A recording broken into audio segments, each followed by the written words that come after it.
Incoming transmission.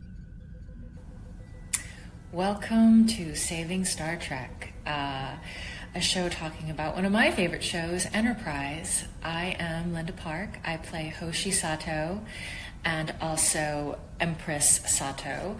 So enjoy this show. I love that it's finding a whole new life on the streaming services. And you better hit that like button or Empress Sato will not be happy. I mean, she could make a storm happen. And she could really make your life hard. Anyways, enjoy the show, hit that like button, and thank you for being a fan of Enterprise.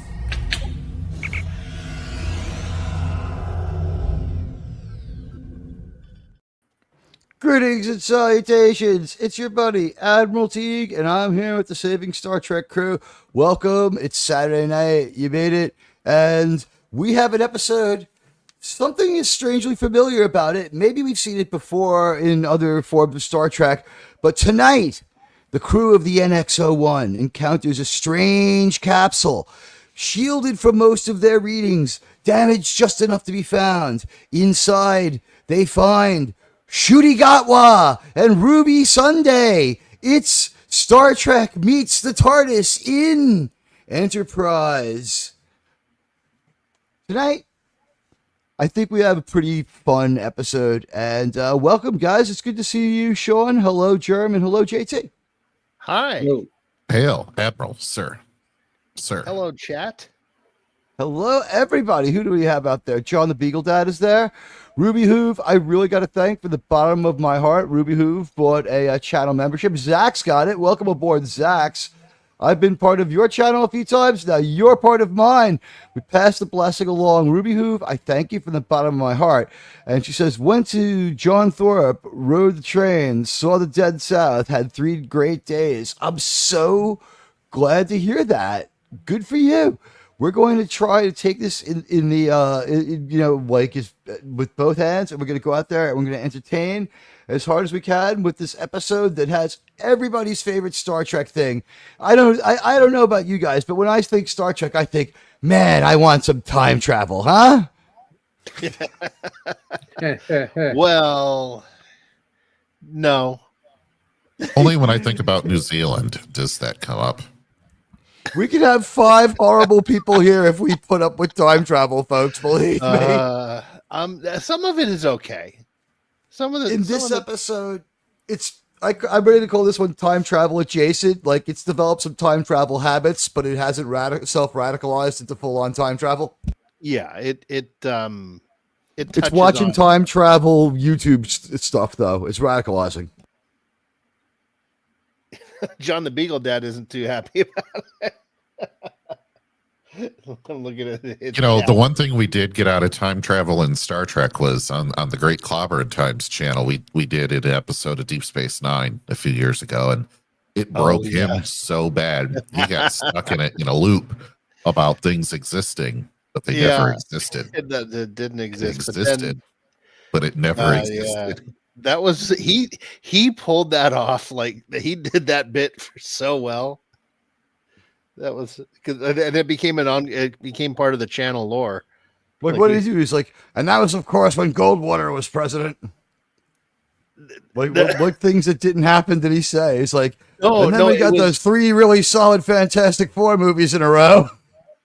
No, there was the Deep Space Nine episode was it was the one where the Defiant goes ends up crashing on a planet, and then they have a bunch of babies, and it's like 200 years in the future, and they've kind of developed their own society, and then the Defiant leaves, and it kind of prevented that whole thing from happening. So it's like, yes, they existed, this descendants of them, and then they didn't exist, but they did. It was like a paradox thing, and it just like sent Clobby into overdrive, like Norman in what her little girl's name made of, or no, not that Mud. Remember how Norman just went into freak mode? Yes, I do. What's that? I don't know. Hear something. I heard something too. Admiral? Admiral. Admiral Admiral Teague. is not here. Admiral Teague. Where is he? Where? I don't know. Folks, bear with us. Okay. Let's see here.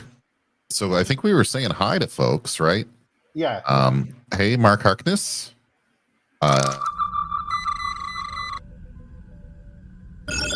Incoming transmission.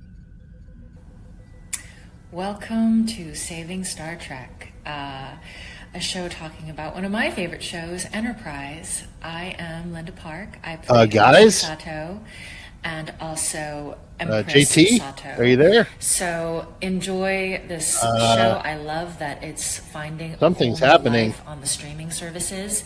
And you better hit that like button, or Empress Sato will not be happy.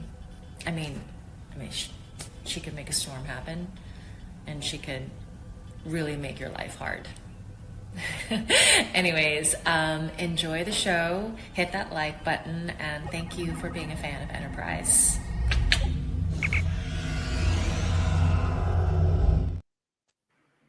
Something's weird. We just time glitched. It's like, didn't we just do that before? I think so. It was like a part of time just repeated itself. I don't know. I wonder how many times have we done this? I think Feels like a lot. Yeah. Chat? Have we done this like 6 times now? I don't know, but hopefully Admiral can come back with a quantum discriminator. Yeah. Quantum discriminator and fix this. Unless he really is God. He I don't know. it might be like that episode of TNG where Picard sees himself in the shuttlecraft, and he has to go in the singularity to save himself by going into the shuttlecraft. Boy, I tell you. Oh, Admiral, did you bring that quantum discriminator to fix this little glitch we just had? What the hell happened? I don't know. Who else got kicked out? Okay. Just you, I think. Yes, for a moment there, I was talking, and then all of a sudden I had flashed forward in time. The interim where I disappeared only happened for you guys. For what you was a few minutes. For me, was only seconds. Oh. How in the future? How bad was the bot storm, or how bad will it be? The bot storm is going to be pretty big, but it looks like something happened while I was gone. It looks RRTNZ gifted us with 5 Admiral Teague memberships. RRTNZ, I thank you so much from the bottom of my heart. While I was stuck there, phased between worlds, and is it any coincidence that those rotten Tholians are showing up again? It's the Tholians. I'm telling you, they had something to do with this. But you know what? Ages Flow and Gavin Blackburn are among the lucky people getting memberships, as well as Melvin Deeply. Melvin, welcome aboard. Brian Hepburn, welcome, Brian. And Gavin Blackburn also received memberships. It looks like John the Beagle Dad and Mark Harkness got one too. We got memberships just dropping left and right. Thank you all. John the Beagle Dad, I don't know if you're feeling bad or you just hate the episode, but yeah, I mean, like, it's time travel. What I got to tell you. Next week, though, because I think this is a good primer for next week, where we have to do not just time travel, but we deal with the Borg next week. And what we find out is that either the Battle of First Contact, as seen in the movie First Contact, is just a hallucination in the Nexus. Yes. High possibility. Or the movie, these are the possibilities that we have, because they're hostile to each other. They can't exist. In Enterprise, in the mirror universe, we see the First Contact moment, right? Now, we know that everything is equal and opposite, so we did not see mirror Enterprise D crew at First Contact. So that's the first clue something's wrong. And I think we also see it again from the human perspective, and they're not there either. So we get 2 views of First Contact. They're definitely not there. We don't even have like stand-ins in the background, like with their jackets on. There's nothing going on with that one. And as far as when we go into that world, they're not there. And as far as with this battle of first contact, we have a Borg cube which is completely destroyed right around the area of our moon. And then the Borg sphere gets much closer. Now I'm going to go to CNN and get the footage of when the Borg attacked us, the Battle of Sector 001. Who could forget that fateful day? Sean, I don't know where you were, but I just remember looking up this. I was like, "That's it, kids." I saw it was fake news. No, I had News just Service. gone to Menchie's to get some frozen yogurt. Yeah, I was going to get the anti-Borg vaccine. You didn't get Dippin' Dots, the ice cream of the future? No, I bought a large supply of alcohol and drugs because I know that's what drove people crazy after Hurricane Katrina, and I'm like, this is going to be really shitty until like they catch me. But then I was like, but then I'll be as smart as like Stephen Hawking, and I'll never be lonely again. Hey, Mark Harkness. Hi there. We know we have a little bit. Oh, Ruby Hoove gifted another Apple Teague membership. Thank you so much, Ruby Hoove.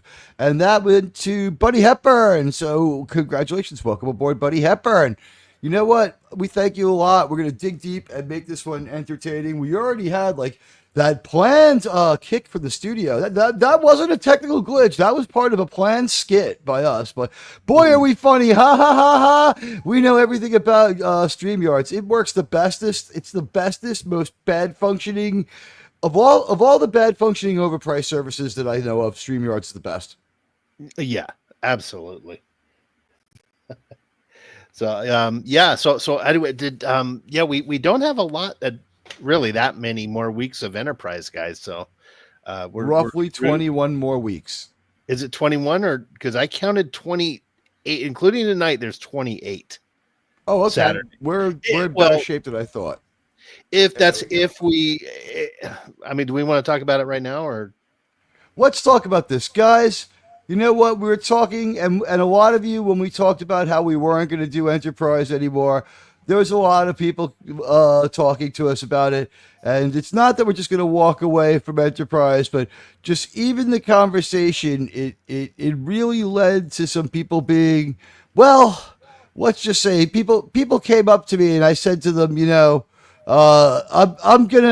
gonna move on to the original series, and they said to me, Sir, that was so controversial, sir.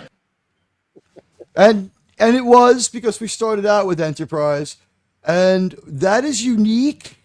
But we are now reliving what's a part of the show where we're seeing why the show didn't get its final season. It's not just what's going to happen next to the Xindi arc. We get to a point where the only way to put it is, It doesn't matter. Nobody cares. there's nothing we can do to save this show. It's dead. It was killed by the theme song. We saw the ratings drop off from the first week of the show until the third week of the show. People sat through the entire Broken Bow movie. Parts 1 and 2 do well. Part 1 and 2 air the same night, back to back. It's a movie. People like it. People dig it. But then I guess something goes terribly wrong, or the backlash from the theme song. It takes all of season 1 to build back up. So a lot of those good episodes people aren't around for. Could it be the budget cut that we have so many solo episodes in season 2? It's hard to say, but I've been zerging through. I think all of us have been watching a lot of the episodes coming up, and this, look at the Xindi arc. And here's the observation I've made, and it got away from science fiction. There's very few episodes that I've seen, and I've watched like 10 episodes ahead. I'm like 10 or 12 ahead of where we're watching tonight. There's not really much science fiction going on. It's just a space adventure. And you have to have science fiction. You have to have ethical problems. You have to have things to talk about in order to keep a Trek fan base around. We're a little more complex than people that just like shoot 'em ups, right? So I think that's what we're aiming at here. We want to get to the few little gems in there that are good science fiction. None of these episodes are bad, and if this show had lived on, I think there would be a different opinion of it. This is the episode that's, by the way, we're going to do I think there's only 6 left, but we're going to do the remaining Shrine episodes. Yeah, this is what happens. The world changes, and this is what happens. Their network collapses. They have no effing network. Okay, so there's no Star Trek marathons where people are watching The Next Generation, followed by another show, followed by like Deep Space Nine, followed by Voyager, and at the end of the night we get another bite at the apple where people can get reacquainted with Enterprise. That's not happening. The world changes in that way. As streaming starts to set in. It takes a while for streaming to really set in, but it's like TV alternatives, cable changing, everything like that. The world's just really changing fast. And in most cities in America, like on Saturday evening from like 7 till like 9 or 10, you had a Star Trek mini marathon. And on Sunday nights, they did it again, starting from around 10 o'clock until the last Star Trek show ended at around 1 or 2 in the morning. You'd get a TOS, a TNG, a Deep Space Nine, and a Voyager, like in a row. So that doesn't ever happen for Star Trek, and it does Enterprise, and it doesn't air at the other ones. So we are beset on all sides, like the righteous man.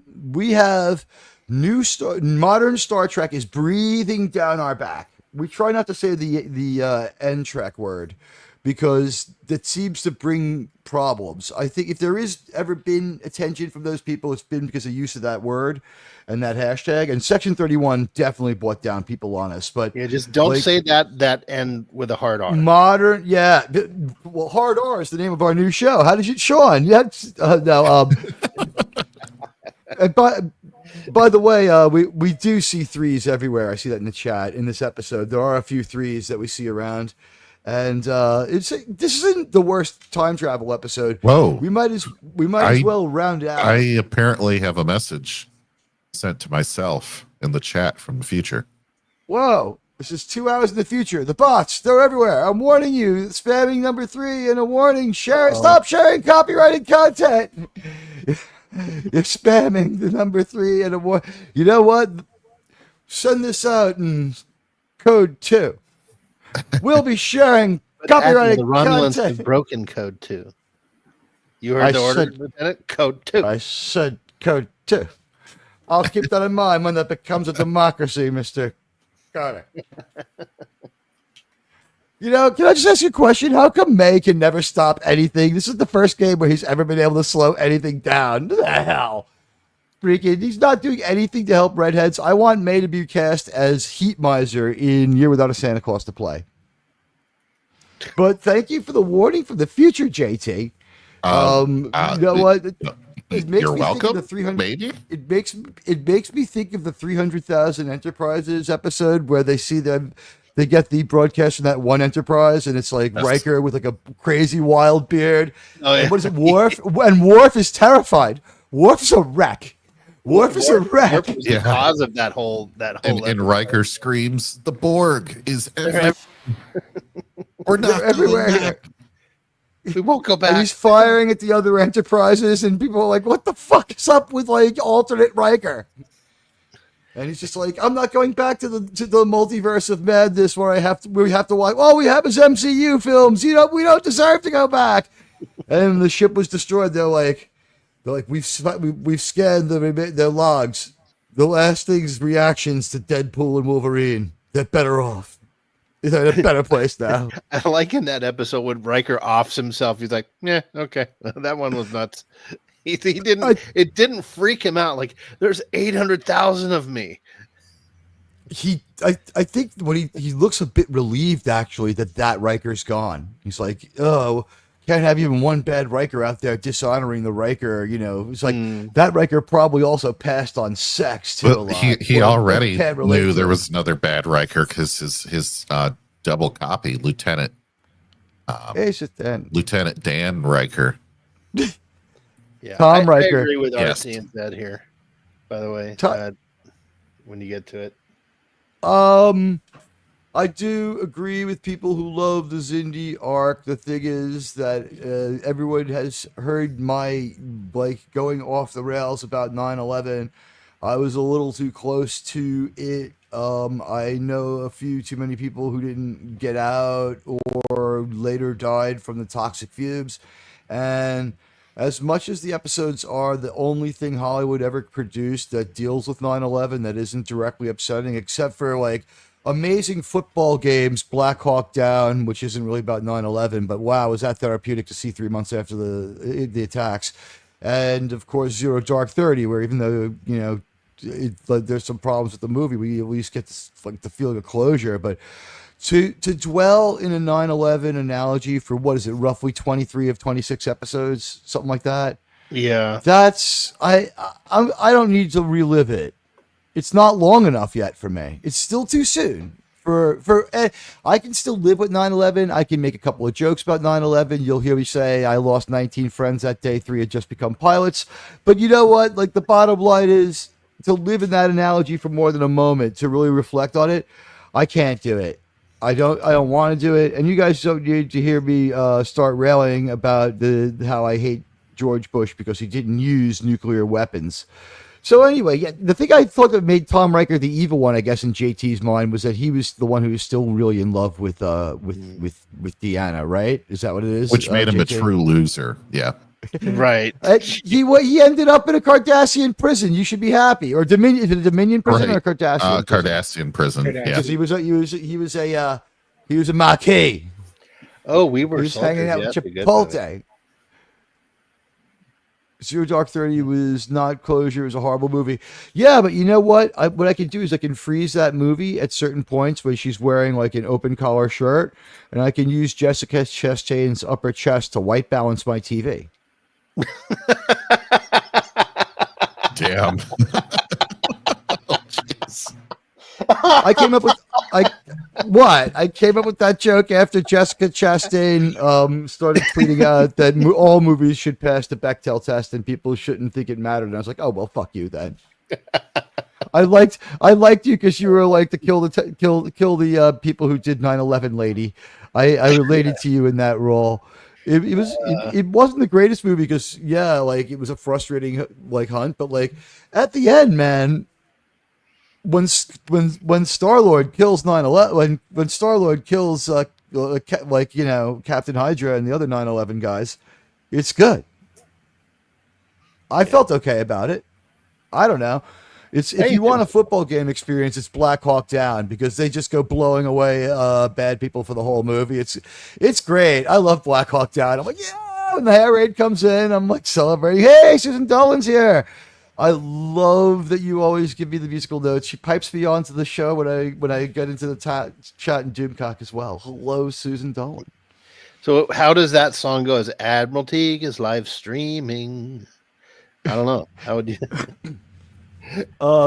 Admiral, his Cosme's reported again. The Admiral, copyrighted material sharing again. Set a course for a lawsuit. He's off to YouTube jail. What do you think of that?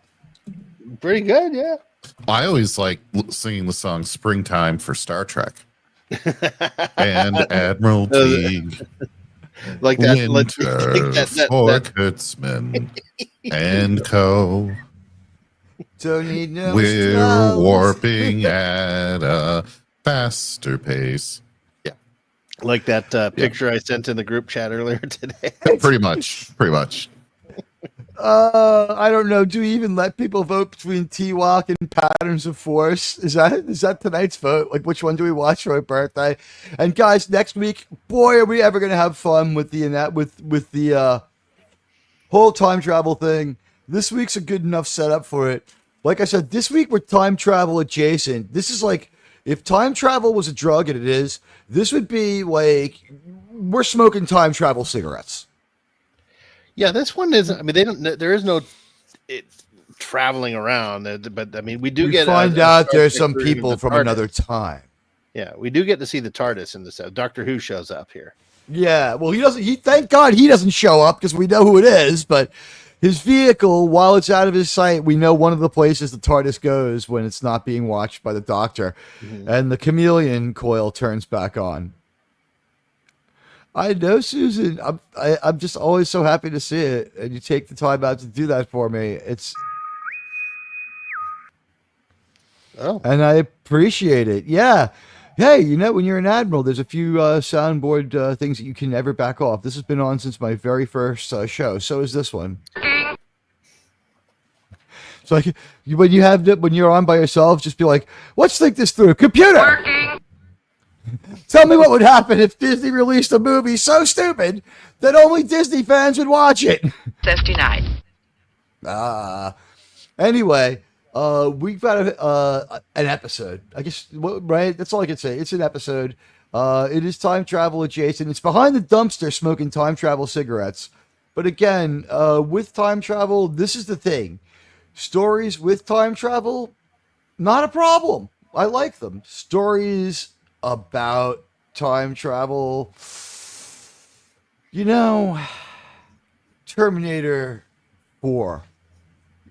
I say more, Yeah. The diabetic Terminator needs some licorice so she can go back in there and fight the other Terminator, and they're all strong whammon. Oh, yeah, And for we sure. get right into we get into how Dominion sends people back through time. So that's what happens when you try to explain time travel. It fucking sucks.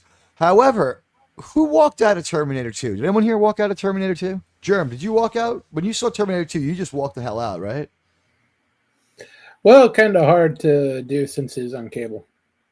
Okay. Did you turn it off? You turned it off as soon as you saw how they traveled time, right? You said, this isn't good time travel. Fuck this. Oh, yeah, sure. I Walked didn't right walk of out my because I was apartment. like 6, so I wasn't allowed to walk in. But yeah, Yeah, that Yeah, was right? the They're big like, sir, problem. you can't bring that child to this movie. Yeah, I don't think I saw it in the theater, but I didn't walk out of the room. I watched it the entire time. I drove to this movie, smoked cigarettes through it, and had sex with my girlfriend before and after it. It was a pretty good day. She It was hot, just too. once. It was just once. Yeah. You just went back in time to do it again.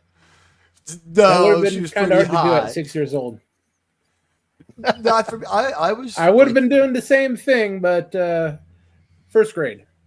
We were both old enough to buy cigarettes.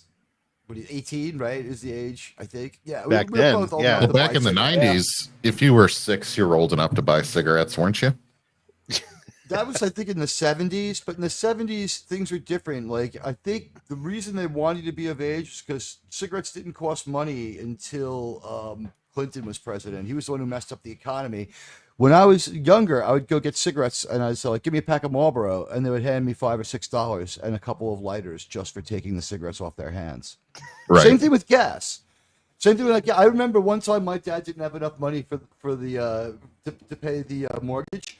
So what he did was he drove both cars drove to the gas station, said fill it up, and they're like, sir, you're gonna have to take at least $800 or $900 if you're gonna fill up 2 cars with gas. It's just sitting here. We need this gas out of here so we can get more. Hello, OB2. Well, don't It's good to forget, see he you. ripped off the proof of purchase off of the every single pack in 4 cases of cigarettes and sent that in for a bunch of kids' clothes, so you guys had something to wear to school, right? It was Back in the rough 70s. because even though my father was a police officer, he couldn't save us from the consequences when my mother accidentally tore the label off a mattress.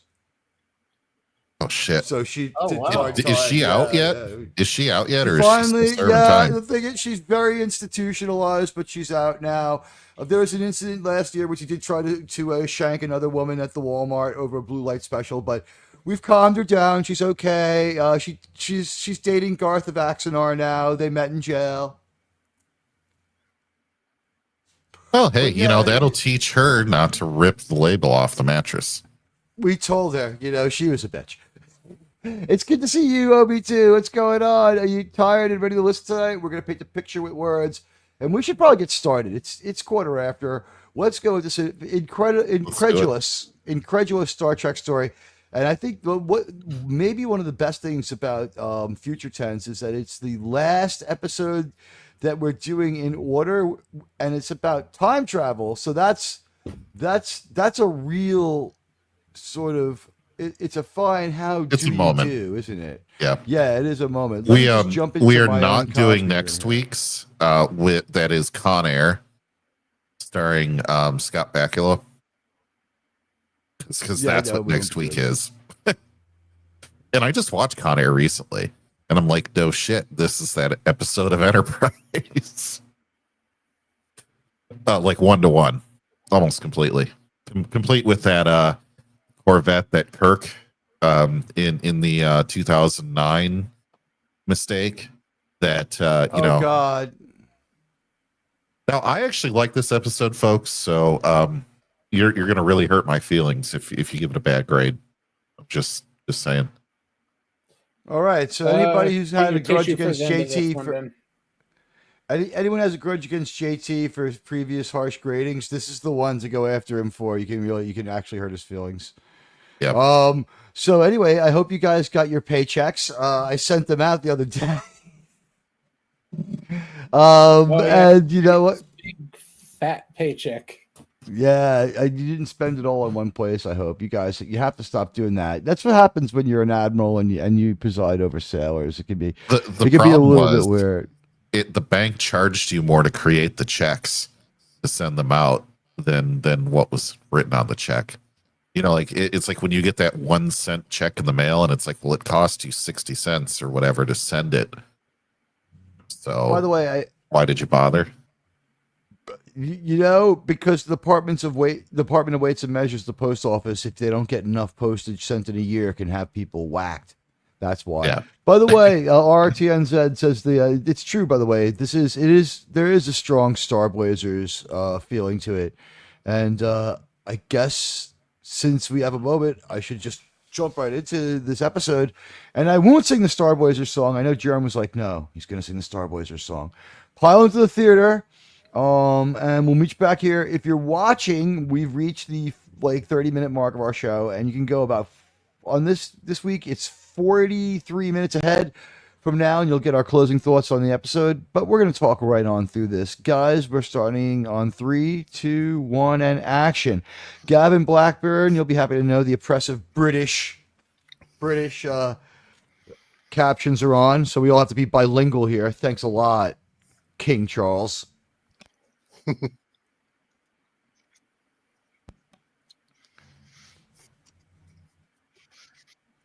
By the way, you know what I noticed about this one? We go out of our way to do things that Mayweather should be answering for. Other people do them. Mayweather has like 2 lines in this.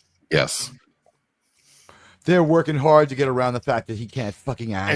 And he messed those 2 up too. Now, They're I delivered like with this no prop. emotion. I'm pretty sure it's foam for most of it. I don't care. actually It's think great. It's a pretty nice design. It makes up for the what do you call it? Clancy Brown ship. Yes. Also, That's there's impressive. random like binders in like Rubbermaid storage shelves back there. You see that? Binders full of women. Yes. Yes. All the women that Trip has hooked up with thus far. he's going to take them to Gilgo Beach in its tradition of dumping bodies there. I will say, opening this, they don't really know what's Of course, Reed inside. wants his weapon. Maybe take a little bit more precaution. Like, Reed who is the knows? smartest one. Maybe it's Oh, poison he's not getting the weapon atmosphere. for the right reason. Yeah, I know. Think about it. They don't scan it or anything.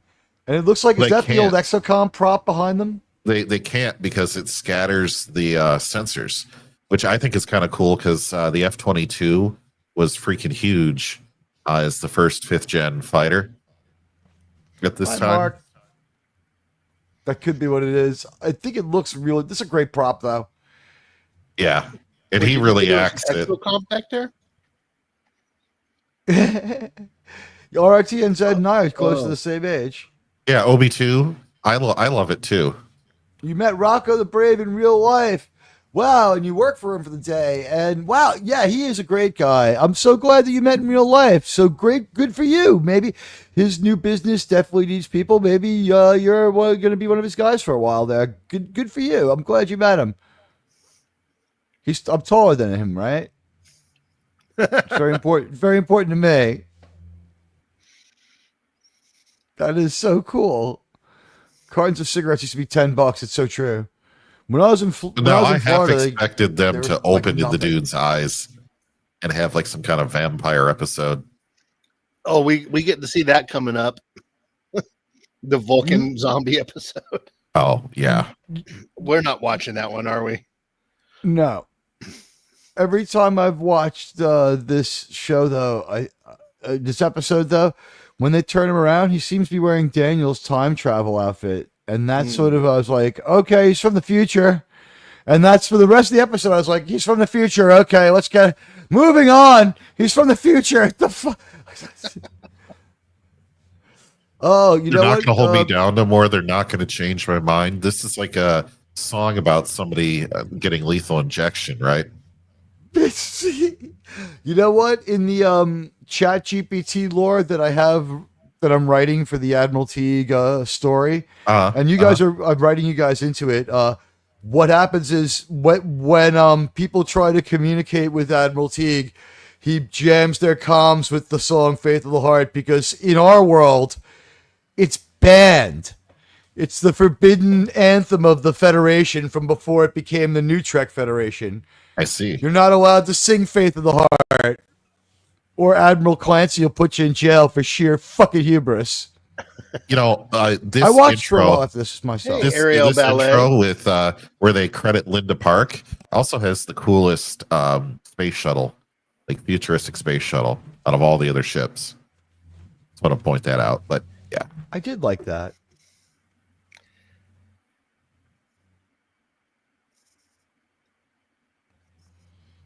RT and Z loves the Okay, good. zombie episode. Obi-2's taller than me, though. You have to when I meet you, I need you to get forced perspective, stand far enough behind me that I look taller. But I can't wait to one day meet you too. When you come to New York Comic Con. now was this a real actor that they posed up, or was this like a dummy? There are so many jokes just sitting right there waiting to be said. Look, what's the difference? It's Rachel Ziegler's father. Oh, well, now we know who got all the talent in the family. He's seeing the future and he's like, whoa. He saw that, he read his daughter's tweets. He's like, but I voted for Trump. Experimental warp ship.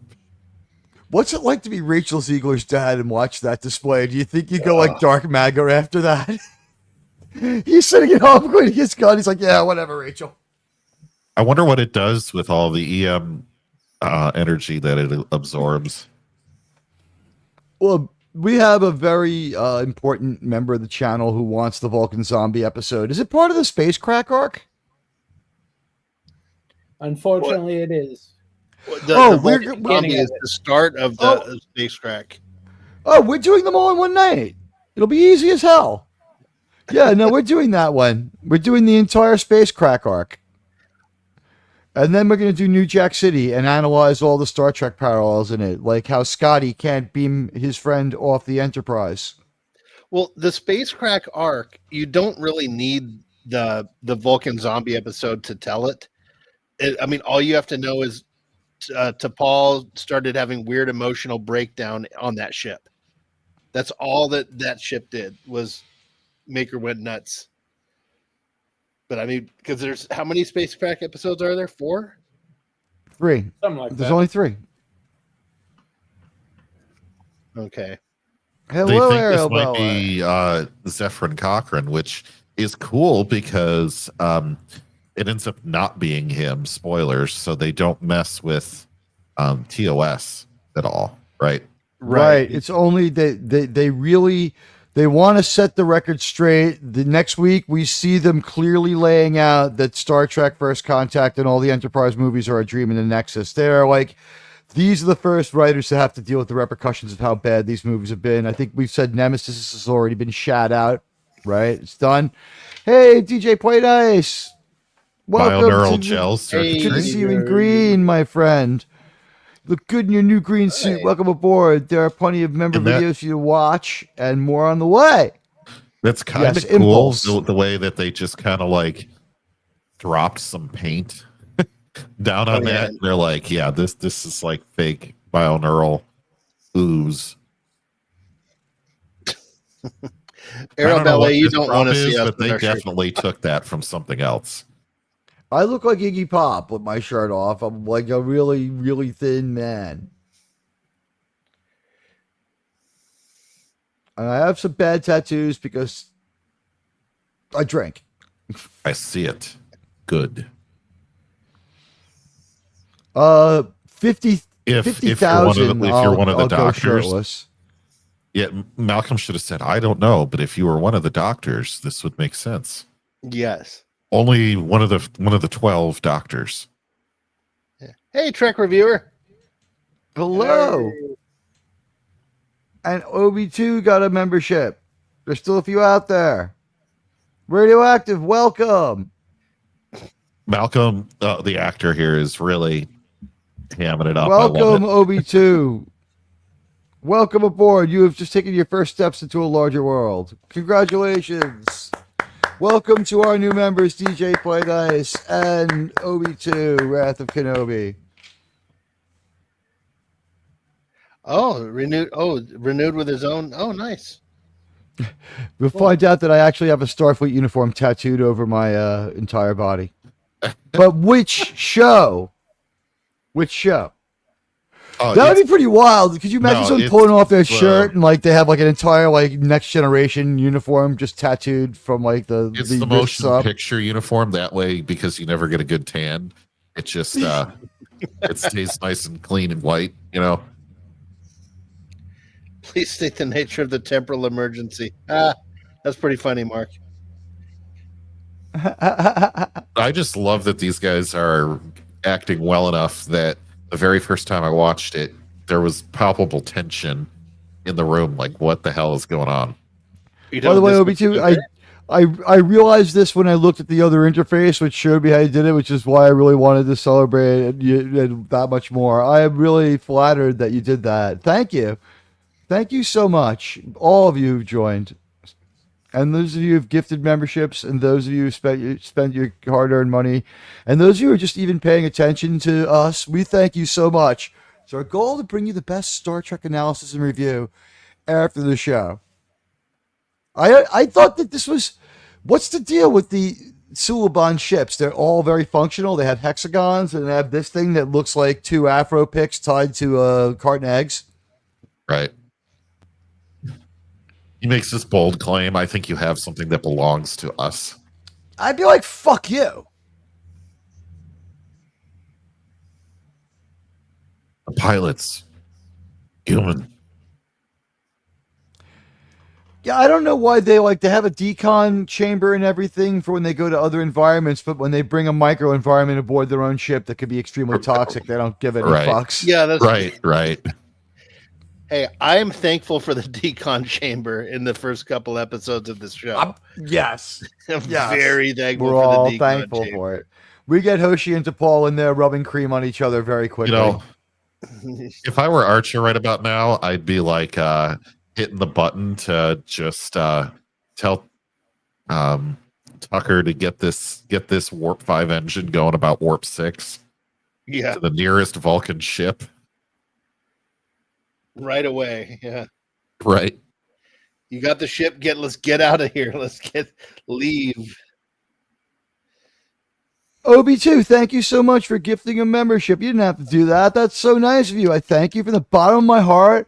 You guys, I gotta be honest, I have the most supportive and loyal community. I am not a very big YouTuber yet.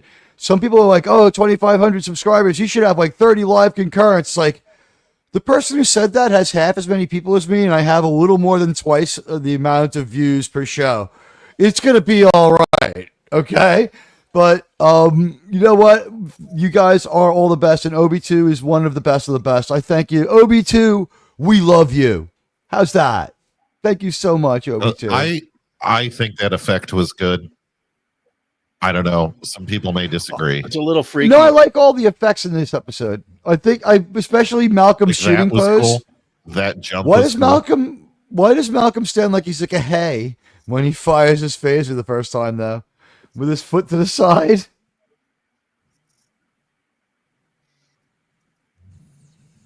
That was That's really Silic? nice of you, Obi-2. Thank you, my friend. Was that Silic or just some rando Suliban? Sarando. Yeah, Archer, he went back and forth on that a few times, but now he mostly trusts the Vulcans. But he does seem to have like a childlike need to one-up them and talk down to them, unless they're to Paul. He has a lot more contempt for the Vulcans at large on Earth. Their Earth ambassadors, he has contempt for all of them except Saval. And the people of Vulcan, I guess he thinks there are, some I assume are good people. Would that be how you would put it with Archer, Sean? Right. He Yeah. assumes some are good I people. love how they just like easily disable that ship, by the way. This is how I put it, Ariel Ballet. Archer, as far as to Paul, he likes her. It's sort of like that's his Melania. Then, as far as the people at the Vulcan embassy, well, the Vulcans just didn't send us their best anymore. They're not sending Serac. They sent Saval. And then back on Vulcan, some he's assuming are very, very good people. Would that pretty much cover it? He said his third line. I've lost them, sir. Yes, he delivered it. That's his best delivery in the entire series, by the way. It's all down here until from here. There's a backstage story. The reason he stopped getting so many lines because they tried to get him to say plot an intercept course, and he kept saying plot an intercourse sep. Is that true? Yeah, no. I can believe that he spoonerized it. That's what that's called. That's when I did that the other day we were wishing someone a happy birthday and I said their name is mine and I wished myself a happy birthday on behalf of them. I should release that after the birthday happens. And you say I speak in typos. Oh, we have been talking for how many hours when we tried to do that? Yeah, no, but that was my joke. Was it Mayweather says intercourse sep because he only has. That's why he's always got the blank look on his face. He's just picturing. This part's cool. This part's cool. Mayweather was a functioning pothead who like hit his peak and like it was in over his head by the time the show got this far or something like that. Yeah. It wasn't helping him anymore. Yeah. I think he had just graduated before this show. It was like a year before he got out of college. He was like this is his first real job. Now, back when this came out, right? This was like pure magic. I don't know if we'd actually sequenced the entire human genome by this point, but Fox just like dials this up. Yeah. And the prop is good. I like that they have actual graphics on that actual screen. Right. I mean, someone had to design all that stuff. It's probably Michael Okuda.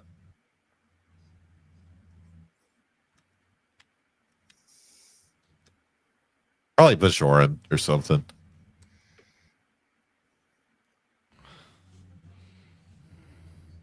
Breeding. Nah, I got some problems with the miscegenation of the Vulcans with the humans, Doc.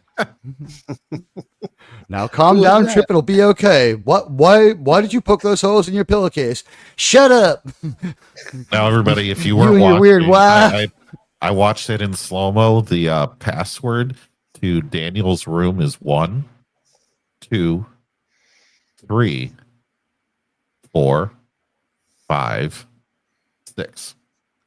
Wait, what are you counting? I know. I hope you got that. No, that's the password to get into Daniel's room. Oh, is it? Oh, yes. Not quite as dumb as what he has on his luggage. Oh, you watched his hand? He actually did just put in 1, 2, 3, 4, 5, 6. That's funny. You would think you would try to vary it up a little, or be futuristic and like William Shatner would have like punched it in like super fast, like he remembered it off the top of his head. Like that was Kirk. He had like extra energy in everything he did. How long do you think it took them to convince William Shatner that a phaser shouldn't have kickback? It's like, no, Bill, you don't have to move your arm when you fire. But that's what happens when you fire a weapon. No, Bill, this is just, it's like a ray gun. You know, there's no recoil. But she want to tripped over herself there. She's like, it's unlikely we could reproduce. And he's like, I beg your pardon. Ooh. I know. I was admiring her lips right here. She's so beautiful. Jolene really is. Blaylock is so gorgeous. And she's a heck of an actress too. Oh, isn't that's a Spock thing? And she's like You gonna be racist like that? Yeah. Do you think the nipples are She just looks as pointy? sad at him, but she gets together with the most racist out of them. Right. Oh yeah. I don't know about that. Just because Trip is space MAGA, you can't make that assumption about him. No, He's it had was sex with Archer. more. Ambassador Archer's- Pointy, remember? He called Oh, that's- he called Saval Ambassador Pointy in the first Well, episode. in their version of an episode from TNG we alluded to, where we see alternate versions of ourselves, we see an alternate Archer and T'Pol where they're kind of together, but Archer's got like space TBI and he's like an idiot in the other timeline. Right. What happened? You get his brain baked, like saving everyone from the warp core or something? Assuming it's from the future, why haven't they retrieved it? Yeah, that kind of. They were brave enough to write that in because it doesn't make sense why they haven't come back for it.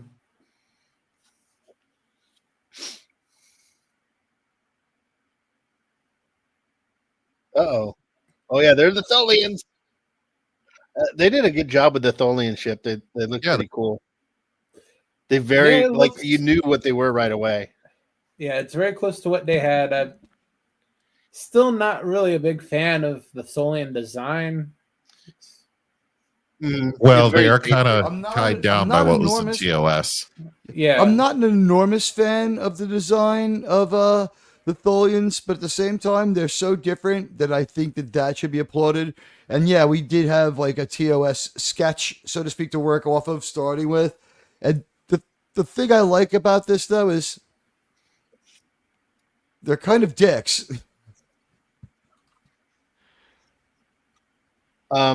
Ariel Ballet, I have not played Star Trek Online. I have, yes. You like it? Many years ago. Not anymore. We have not. No. This is it Homeboy loses from the its future, but novelty quick. You did not miss it.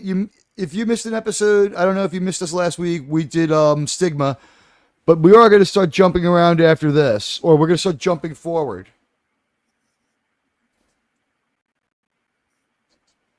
Yeah, she is.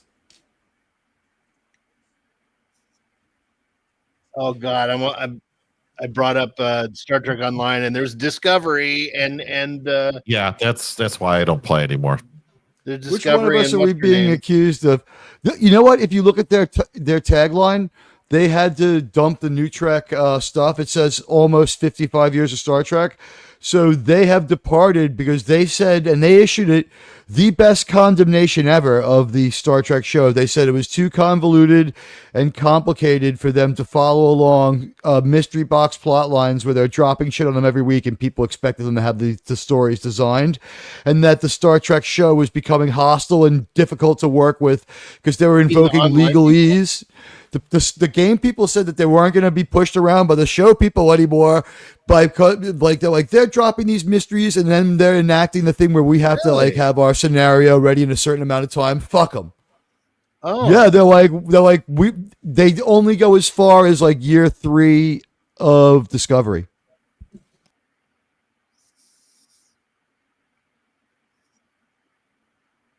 I've been wanting to play go back and play Star Trek Legacy again, but you can't. You have to like know all kinds of computer stuff to be able to play it. That was a great game. Yeah, because they made it for the Xbox 360, but it's like you have to go to myabandonware.com and download the game, and then you have all to get that kind of stuff. Yeah, I'm not savvy enough to play it, but it was a great game. Because you started it with with Enterprise, with the NX-01, and you just go all the way through Picard. This is one of the things I do want to say just about the Tholians. You know what I like about them? This was the last time Star Trek operated with real efficiency. What we do is we take the Tholians and we roll them out all at once. The new edition episodes of the TOS are dropping at the same time we see them here, and they use them in something else. So it was like a unified, like we see them again. Oh, we see them for real, and we see them up close in Mirror Darkly. So Star Trek kind of does a couple of things at the same time. Like it showed like coordination, and it showed cooperation, and it showed a unified vision. The Tholian that they put into the episode, into the Tholian web episode, matches the Tholian that Phlox kills in the Mirror Darkly. I like this discussion they're having, and I think it's a prequel element done well, where T'Pol is saying, the Vulcans are just saying logically, like, it's scientifically impossible to have time travel, and he was, talking about beliefs of his own people and having an open mind, and so this kind of suggests why the humans would catch up quickly to the Vulcans, because Vulcans have relatively stagnated. I mean, They're not too- completely, they're too but they're too closed-minded, slow. Yeah. They don't have imagination, and You know what it really is? It's groupthink. Once they run into humans, like someone like Archer, a very charismatic human, can peel off a couple of Vulcans. Like Saval is the name of the ambassador Ariel Ballet that they at first don't get along with and then start to become friends with, or T'Pol, right? So at first it's scandalous, but if you can change the minds of a Vulcan here or there, we've seen that as a whole, that gets the attention of the other Vulcans, and first negatively, but if they hold true to like some of their Vulcan spirit and win a couple of intellectual arguments, they can be accepted back by the Vulcans and start causing waves. Because once you change a couple of Vulcans' minds, the other ones respect the logic if they can defend it. Am I right? yeah. That was best evidenced with Sarek at the end of Star Trek 4 when he goes, "Your friends are people of good character." Yes, and Or then they your cut out. crewmates are- They cut. Yes, I think he said your friends. He used No, the no, human he expression. says he says your crewmates are people of good character, and Spock says they are my friends. That's and then- what it is. And then Sarek says, "Yes, of course." What I thought was interesting was they cut a scene from Star Trek 3 where they're on at Mount Salea, and Sarek's got two other women with him, and he's like, and Kirk is like, "Who are these?" Like, "Oh, these are my other two wives, Kirk." I like Malcolm the was right swing. about that was funny. Trip was trying to get him, cut this thing. If you saw who your future spouse's name was, are you doing it? You love him because it's in a book? And Malcolm's like, "Well, if you're happy, why does it matter?" Yeah, it's true. Yeah. But By going the to way- your point, JT, Go ahead. almost in the whole series, some of the best scenes are to Paul and Phlox talking. That's Right. some of the most interesting dialogue. They bounce off each other really well as actors, and the dialogue is great because they're comparing notes. Oh, Obi-Two's comment. Stegosaurus was an herbivore. Of course, Malcolm wants to do some old. Oh, here we go. Oh, we're glitching. Is it glitching in Cosme? Is it glitching in No. Cosme? The Cosby No, just this is glitched. the- We're Oh, watching they're this glitching. all over they're again. glitching. That part Yeah. of the show.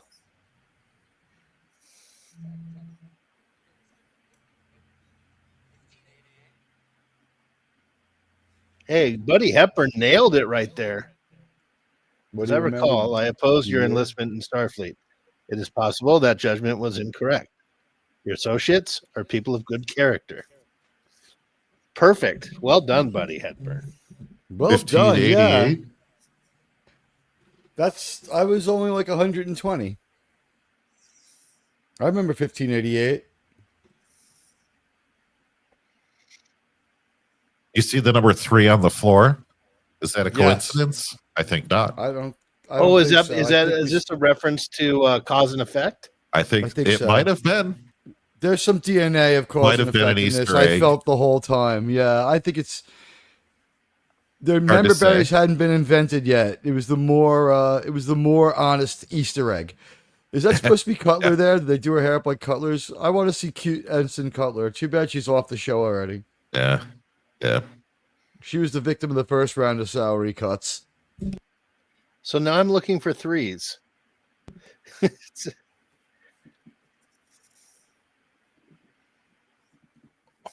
Or so is that considered time travel?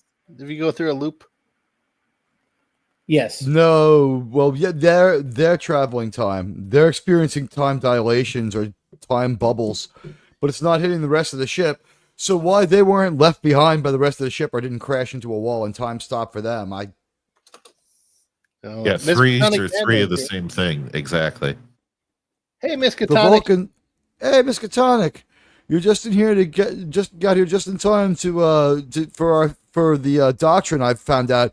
It says here the Vulcan Science Council has determined that TV episodes about time travel are not possible to entertain, but TV episodes with time travel can entertain. So they are going back to the didn't dwell Vulcans on it. now. They are hopefully at Warp 5. Star Trek Shattered Universe. You're the Excelsior, and the crew switch places with the ISS Excelsior. I'd love to play it. And hello, Miss Katonic.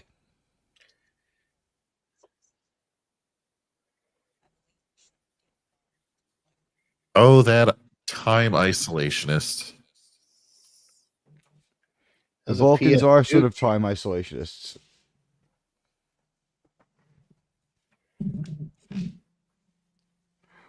What I like about this episode, is he a voice? No, it looks like it was motion capture In the game? Yeah, looks interesting. I wonder if he's a captain in the Mirror Universe too. Oh, it's a space shooter game. Okay. I think we're gonna watch that one because the alien is so weird. Which one now?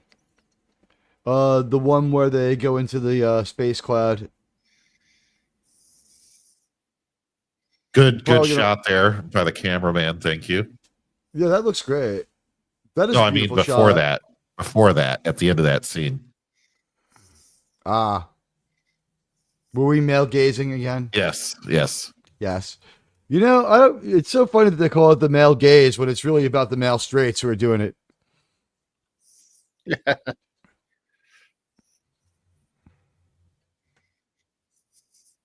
Yeah, you might want to turn that off.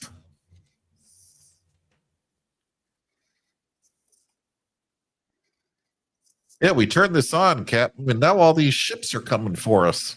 I wonder what it does. Captain, I put a nitrous injector on the ship. So, if this ship had gone one more season, it'd been like, Trip, what have you done to the nacelles? I set them up to run rich so we can roll the lithium, Captain. What do you mean?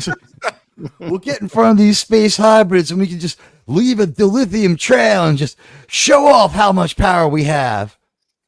Yeah, I call it rolling dilithium, sir. Put a lift kit on the nacelles. Mr. Mayweather wanted the front end of the ship to jump up in the air.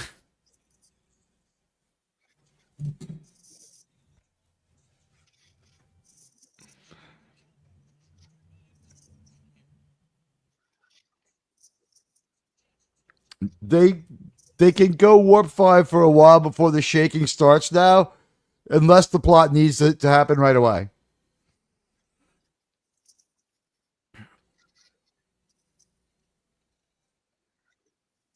Obi-2 Wrath of Kenobi. Obi-2 Wrath of Kenobi's comment is, I heard a YouTuber explain time travel once. He must have been right, and the Men of Black must have gotten him because his channel just disappeared. Nice.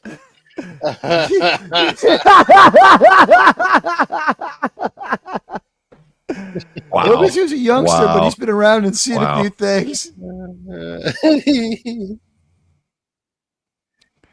RTNZ says storms damaged the ship and they sank the Spanish ship on their return to Spain after the British defeated them at Gravines, August 8, 1688. I'll just say this, after the battle as a Highlander, it was rough because the pressure was very intense at the bottom of the channel and I had to walk all the way back to Spain. All the way back. Sean, it was a disaster. Yeah. Hey, Stark of Iron is here. Like and love you too. At this point, when they exit and they just see the Vulcan ship destroyed, that's like an oh crap moment. This is some high tension, good writing to get to the climax of the story. I kind of wish we had set up a raid Oh, yeah. We effed that up. Oh well. Next week. Hey, When I saw Tony was on, I assumed he'd be on until long after we were done. What's up? how would that person who lost their channel sound? I think they would have said that one reason why it doesn't hold matter on. what happens because of the grandfather principle and the persistence of an object in time and space. Wait, I have something to show you. Here, look at this. Crikey! Oh, Now we do you already saw remember the who you are? Tholians once.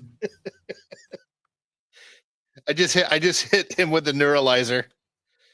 I thought that's what that sound effect was. Yeah, I saw yeah. the flash in my mind. Now you're supposed to go, what was I saying? Well, you're actually from a planet fuck off.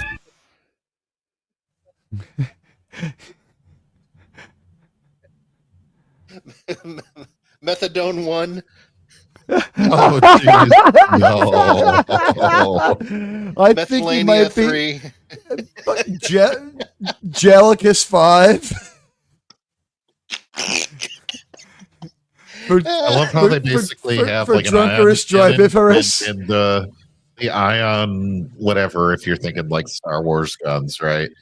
They totally just disabled that ship, and I liked the way that they depicted it.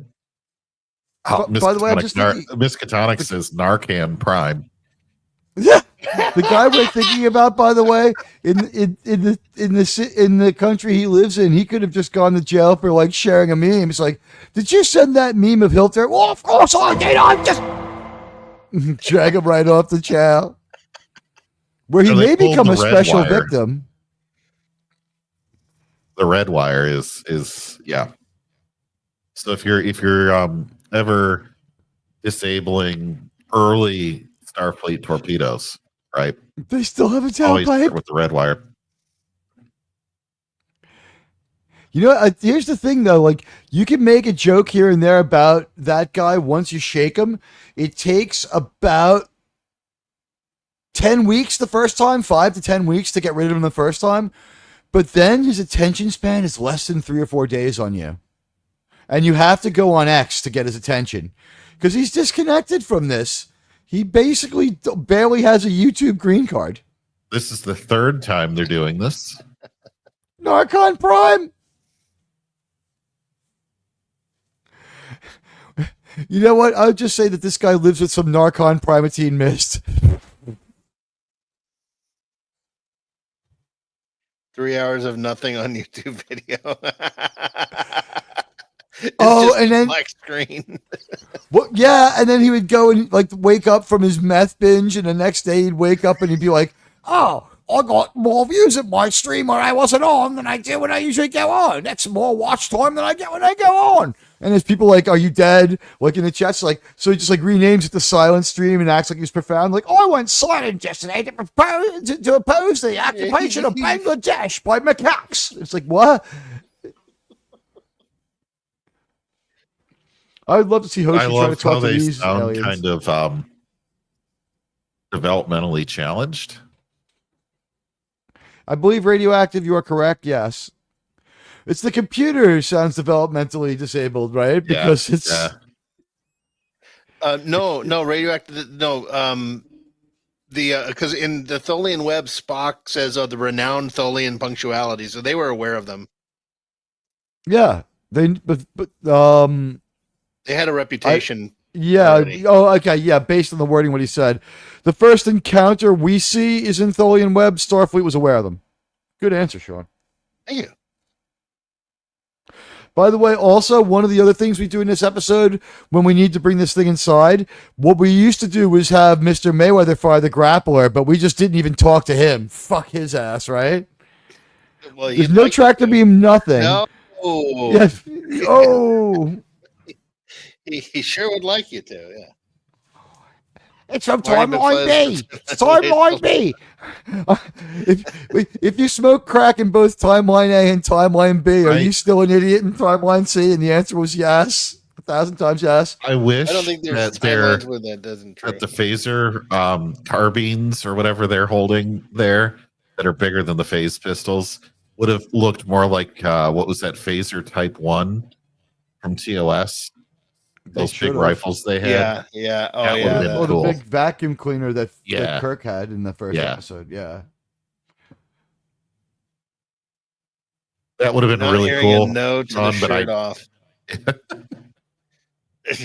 Wait, what? What would have been cool? What? having that phaser type 1 be used Oh, in yeah. the whole show. Oh yeah, they're just strapping. This is still the comment of the night. Marty McFly, sometime like me. Hold on to my rock candy. I've got to smoke some here. Do it now. Crikey. Do it now.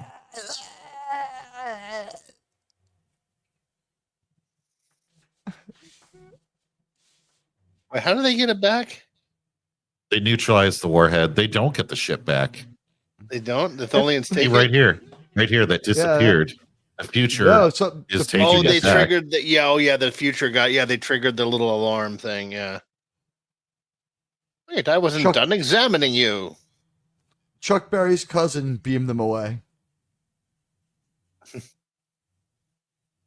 And the piece the Tholians stole gets stolen from that. And Yep. the future gets it. It existed, but if it didn't exist, then it would not come to exist. But if it did exist, then Oh, it totally existed. It was just reclaimed. no, I know I was doing the Clobby thing. Yeah, I think gotcha. this, like, honestly, I think what happened was they used some kind of form of a time transporter. Oh yeah, that's a cool sound effect. That is, I use it to start a lot of my uploads. Although I'm holding off on making any more because of what happened with everybody getting in trouble for reused content. Until we find out what the hell that means, I'm not making any video essays.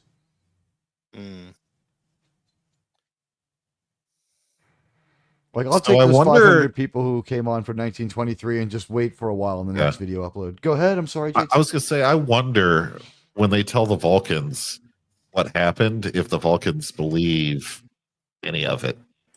No, of course not. No casualties, but there's a giant ass hole in the ship. Yeah, what the? I think it is there were no human casualties. Oh, wait, no, that's the Vulcan ship. She's Yeah, there's eating no like Enterprise casualties. squash soup, something gross.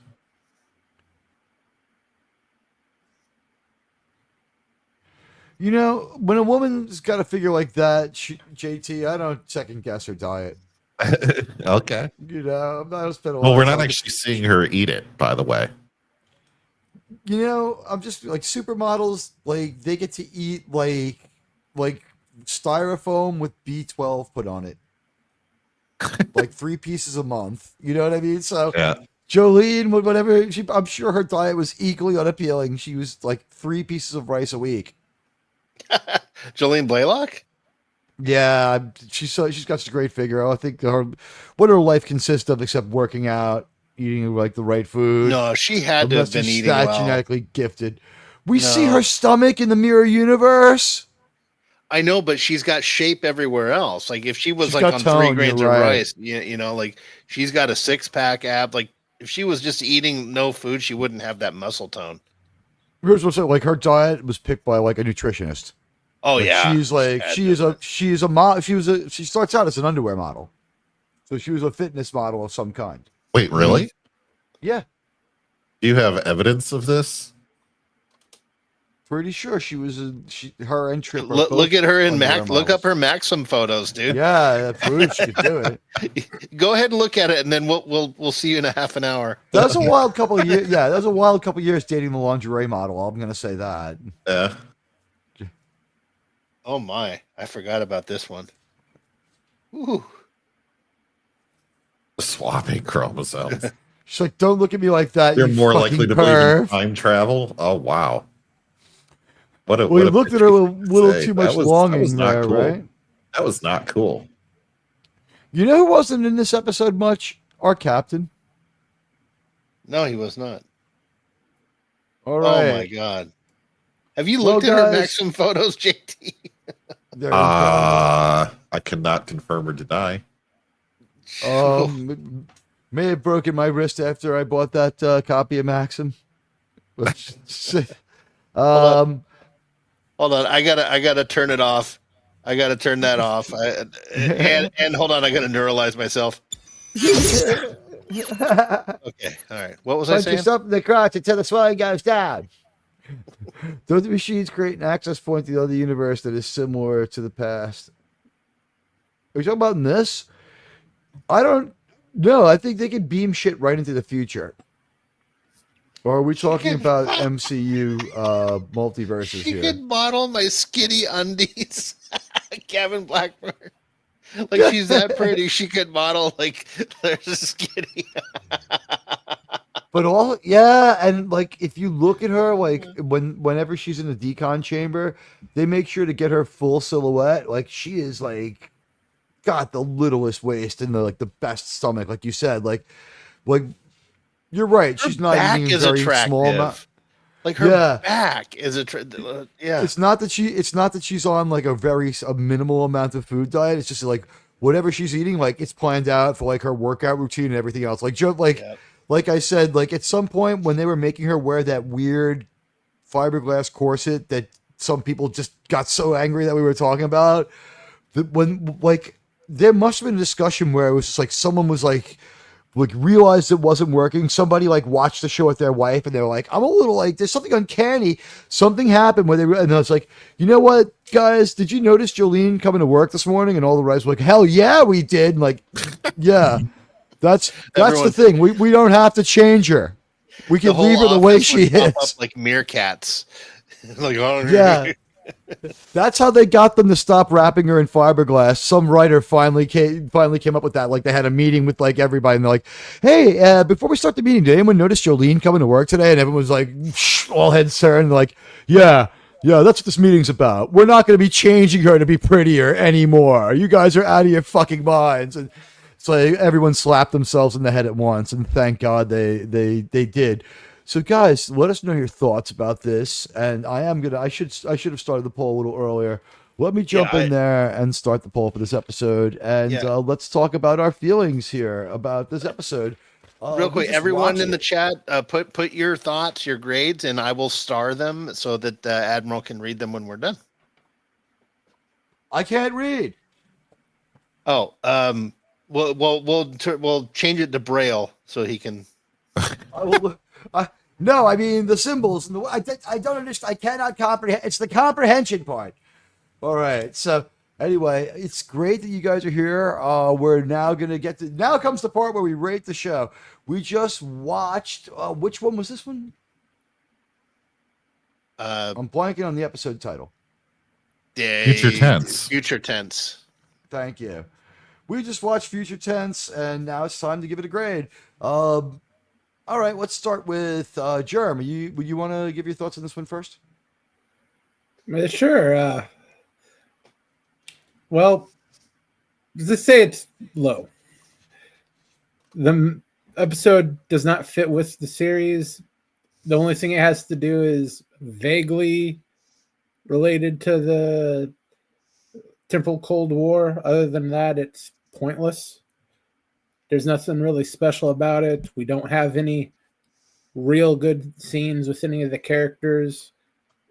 There's the passable scene between Phlox and T'Pol where they're talking. But again, that's not really that important. The Tholians are okay. They didn't screw it up, but it's not that good. So all in all, I have to give this episode an F.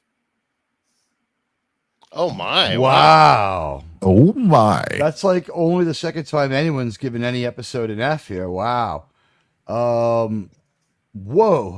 So is that a Well, flat out reeling like from out that. of 100? Are we talking a 59 fail or like 50 Out of- fail out of 100? Out of 100, I would say it's 40, maybe Wow. 43. Wow. I was Harsh. struggling to stay awake during this episode. Is that boring? Hopefully not during this show.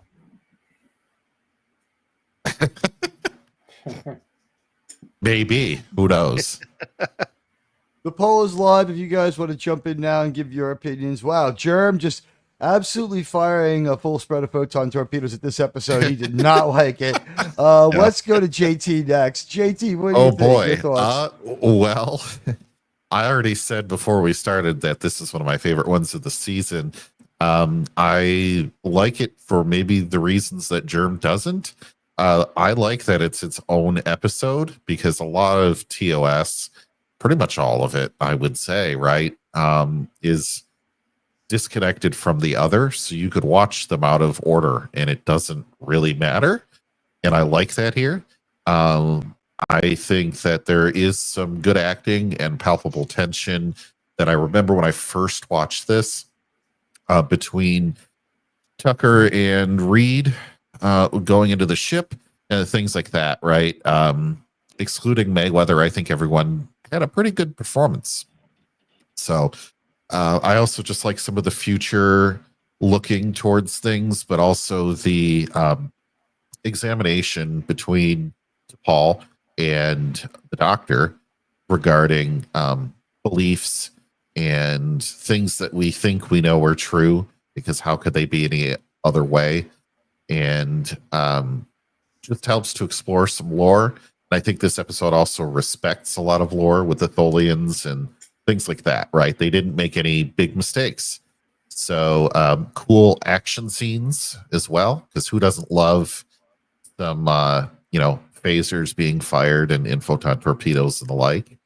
The one weakness, I would say, I feel like the time repetition, the number of times that it was done might have been a little bit of filler in there where they didn't need to, but I feel like they would have had to spend a lot more money animating another CGI spaceship from another race that they just didn't have.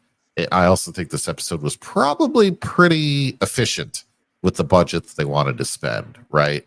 They made the ship look good for what money they had, and you can tell they didn't spend a ton, right? But they made it look good anyway. The CGI budget might have been a little bit high, but for being nearly a bottle episode, I thought they did it well. So not to go on too much longer on this, I give it the opposite of Germ. I give it an A. Wow. Wow. Diversity.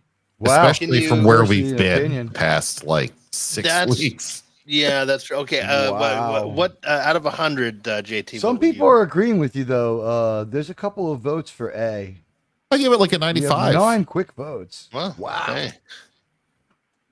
All right. Okay, And, so and that Paul looked means- amazing in this episode too. She did look stunningly beautiful. I would my comment on that would be, how could anyone not be have their character together after so many solo story episodes where we just did your own character? Hoshi's had a whole episode to develop Right. by herself. Everyone but Mayweather, and that we're gonna get that one in June. But okay, so you give it an A. And that brings us to Sean Carter. Sean, it's your turn. Mr. Carter, your opinion and your grade for this episode of Star Trek Enterprise. Well, here's the thing. I can understand how Germ came up with his 40, and I can understand the 95 too. I think this is just one of those episodes you either like it or you don't. And that's fine. Totally cool. I give this episode I'll give it an 83. Just a little bit more than a standard B. I think it does, the little repetitive stuff is a little strange. I do like the Tholians. I like the design of the ship. I like that they brought back the TOS kind of look and feel to those ships. It was pretty neat. And a little interesting the thing with there's a little mystery going on. We don't know what's up with that human. There's that great interaction between Phlox and T'Pol. I was really enjoy those, and I don't really have much else to say about that. But 83. All right, so that's 83 for me. I guess that's a B with a little plus, like a half a plus. We'll give Yeah. it a B plus from Mr. Carter. All right, that leaves me. All right, my opinion as admiral of this fleet and moderator of this show is that I got to make an executive decision here, and I think that what we really need to do is unify people's opinions with a good old-fashioned B, because what do we have? We had the full gamut. We did have a few minutes, like JT said, of a little bit of filler, but we had some fun stuff. We had not really member berries, but callbacks to original Star Trek. And then maybe the member berries hadn't been invented yet, but what's called a relatively like a fairly powerful Easter egg with the threes, where they evoke the TNG episode, because you're like, this, like, it introduced the possibility that the episode could go in several different directions at the time distortions, and it turned out that there was just one quick thing, which I don't know if that was supposed to be a red herring. Right? It's like, Maybe. it's like someone thought it was, yeah, you said perhaps a little bit of filler. I thought what happened was it just wasn't the best attempt at a red herring. They're going to try to red herring us into thinking that maybe anything could happen. Maybe the Q's going to walk out of there. Who knows? You know what I mean? Things are getting weird, you know, like whatever. Special appearance by Chipotle or the doctor, whatever it might be. But the EMF comes out. I would say, yeah, it's a B, because it's got good callbacks. It does fall short here and there. It doesn't drag, but it's not the greatest episode. But I mean, more than anything that saves it from being a C, D, or F for me is that we finally have kept the team together a couple of weeks in a row. It has a cohesion. And the show is better that way, isn't it? It is. It's not meant to be a bunch of solo adventures. And if there's going to be a lot, you have to break them up. But it has to be 1 or 2 team episodes between every solo episode. You could, what they did by throwing like 5 or 7 of them out of the first 10 or 12 it was too much. I do got to say this though, if I can, Admiralty, just really quick. There, one of the thing, there's a thing that happens in this episode, which happens a few times in the series, which really gets to me. Why is every plot point we can't nail down called a thing? Sorry. Yeah, right. Joke came to me. No, it's this is like anytime they're stuck, they're like, let's just check Daniel's quarters for the answer. It becomes this Deus Ex Machina, you know, like, hey, we're stuck. Let's go to Dan. Wouldn't they have raided his fucking room by this point for every bit of information and tech that they could? They should have, right? But Archer Boy Scout swore not to fucking go in there. So yeah, I know, but he does go in there. So they go in there several times when they really need to. Like, and especially all the cool stuff that they discover. He'd be like, oh, you know what? Fuck it, I'm going in there. Like, it does happen a little too often. And here's where it contradicts, because when we get toward the end of the Xindi arc, Daniels pulls Archer into the Enterprise J, and he goes, I don't care about this. I'm trying to save the Earth and my timeline. I don't care about any of this crap. Well, why didn't he have that episode? Like, he would have gone into Daniel's quarters and just raided the hell out of it. So anyway, I'm sorry it took so long to blab that out. Don't worry about it. It does bother me that they. Well, if I believed in new Star Trek, I'd be like, I'm glad they don't go in there because it's Kovitz's room. No, there's macaroni and cheese in there, and T'Pol doesn't like it or something. Yeah. But what do you guys think of that? Like, I mean, am I wrong? Am I right? It is. I think I would make Hoshi stay in those quarters. I'd be like, it is a major fall for the entire Temple Cold War. It basically has the whole thing fall apart. Yeah. And our NX ship has a cabin that can just be forgotten about. It only has a crew of 88. Yeah. How you're right? Like, we just forget about one of Hoshi's cabin being switched had to be worked out with someone else. It's like, we're just gonna duct tape Daniel's crime scene shut and forget about it. It's like, yeah. The temporal Cold War should have come to an end in a more substantial way than just turning Daniels into kibble. Or whatever the fuck we did. Because like they've been out in space for a while. They'd have been like, "There's got to be some futuristic fleshlight in there that I could design for." You find some autoerotica self gratification machine. Yeah, right. And of course, like Trippy be like, I gotta find out if I ever make the calculations to get us up to warp 6. He would have gone in there to find out some stuff. Sean, It's like, I think you're referencing Quark's program for Vulcan Love Unpaid Worker 9. I just made milk come out my nose. Okay, all right. Sorry, Admiralty. You said but you no, gave this a B, right? I give this episode a B. It's a good episode, but it's not the greatest. And I'm satisfied with it. But you know what? Yeah, let's give it a good unifying B because, like, So an 80 out of 8, just flat 80. yeah. And here's the thing: it really is. Again, if I could make a pie chart in my heart, it would be pretty close to what our audience has done. Like 27% think it's an A. Like a quarter of this episode was good. 55% think it's a B. Most of this episode resided in mediocrity. No one gave it a C, but 18% gave it a D or an F. And I would say the parts that didn't measure up big time. Like I did hate the Deus Ex Machina stuff with what was it, Jesus X? I knew a Jesus. I went to high school with Jesus Machina. You know him too? What? Oh, wait, no, yeah, oh yeah. Wait, but isn't that who Daniel shares his quarters with? You're saying he's on the ship too. I don't know. No, listen, you're right. Daniel's quarters is a little too convenient. It's sort of their DeLorean inside of their DeLorean. And the only thing I liked about this was that one of the things I did like about this the most was that the future people just sort of jack back their stuff. They're like, we exist in, out, around, and through time. Yeah, like, we don't oh, need here it information is. to take this stuff. It's like we're not late. We're here whenever we felt like getting here. But they did answer to Paul's question. If they're from the future, why haven't they come for it yet? Well, because you guys turned on the beacon, and they're like, oh, that's where it is, and then they just took it back. Like, nothing of consequence happened on those disputes. All those Suliban that were deleted didn't actually matter to the timeline, apparently, because they didn't see a need to go back earlier in time to retrieve those. It's just let's hope that whoever they were, like, whoever gets, if there was no one trapped inside of the TARDIS when they took it back, because then by all logic they would have to go meet Tilly because she's left behind in the future, right? Oh. Hey, Jedi Master Raven, good to see you. It's been a tick. And Wes Cagle.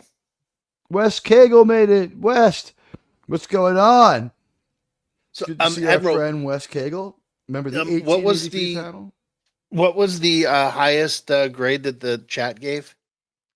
I mean, not the highest, but I mean, which grade one? I can't see it. The most prevalent answer is 55% for B. Okay, so they'll give a B.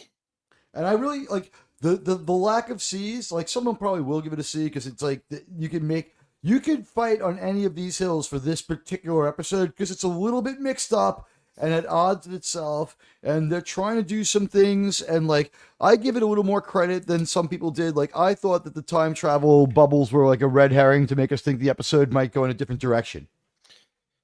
Yeah. But they also, like, Sean makes me think that maybe they're like, at the end of the day, they're like writing this like, we're 4 or 5 minutes short here, and they're like, we need to do something. Yeah. Like, how about a time red herring? So it was like, here's the thing. They were doing filler, so are we left to say that we should admire them for taking it seriously enough to give us sci-fi filler of a decent enough quality that their red herring of time travel was at least, while they were trying to get through the episode, like, they filled it with a quality sub story, like they could have gone way worse. Yeah, it was a nice little footnote within the story. Yeah, it was. Like, in today's Star Trek, what would have happened? Someone would have had an emotional breakdown, would have walked around in an empty hallway crying and talking about it for like 8 or 9 minutes instead of like the 3 or 4 minute time bubble story where it's just like, well, maybe if we don't worry about them, they just won't come back, Captain. And they don't. Exactly. Well, the whole time dilation happened because some kids started crying, Yeah, right. It was a Kelpian child. Yes. But You know what? This will make a good upload because I think we got the entire discussion done in 17 minutes. We said the Cool. F word a bunch of times. We have to remember to stop doing that when we do the scores, but I don't think I'll have to do much editing, and I don't really care that much about the AdSense money for the uploads. I'll throw one out the window. That is like the reverse of what they do to super chats. Sean's made a few uploads. You see that one? It's like, congratulations, your YouTube upload generated like $25 worth of views. Here's your $3. Well, more like 20 cents for me, but If you make them about $25, you get $2 or $3. It's like the opposite. It's like seven. They keep 7/10 of the watch money. And what's weird is the Gourd King, who you guys might know was a guest here, he got his channel freaking struck Really? for reused content, and that's of his own stuff. I don't know. This is something I want to address to everybody. Guys, the editing software is still being purchased. I'm going to make some video essays, but it seems to me that we need more live stream than video. And when I make a video essay for this, there's going to need to be a few extra minutes in there where we don't have it covered with video. Because, yeah, they are not defining reused video, and they're not giving people explanations for it, and channels just gone. Wow. It must be an algorithm thing that's doing that. The Gourd King made fantastic videos. The only thing he ever said to me that might have made me feel slightly safe was he said Disney isn't the biggest copyright enforcer. I can go 6 or 7 seconds on their video. And I'm like, maybe he fudged it with Disney enough, and like a new because YouTube has been known to, roll out new programs and new definitions, and there's been videos that were good before where all of a sudden you're in trouble, or, in much more rare situations, they ask you to take it down. Right. Usually if it's up there when they change your mind, you're just in trouble. What does Archer need with a time travel ship? Kevin Blackburn. Good one. Well, they never even got to find out because they didn't really get to fully investigate.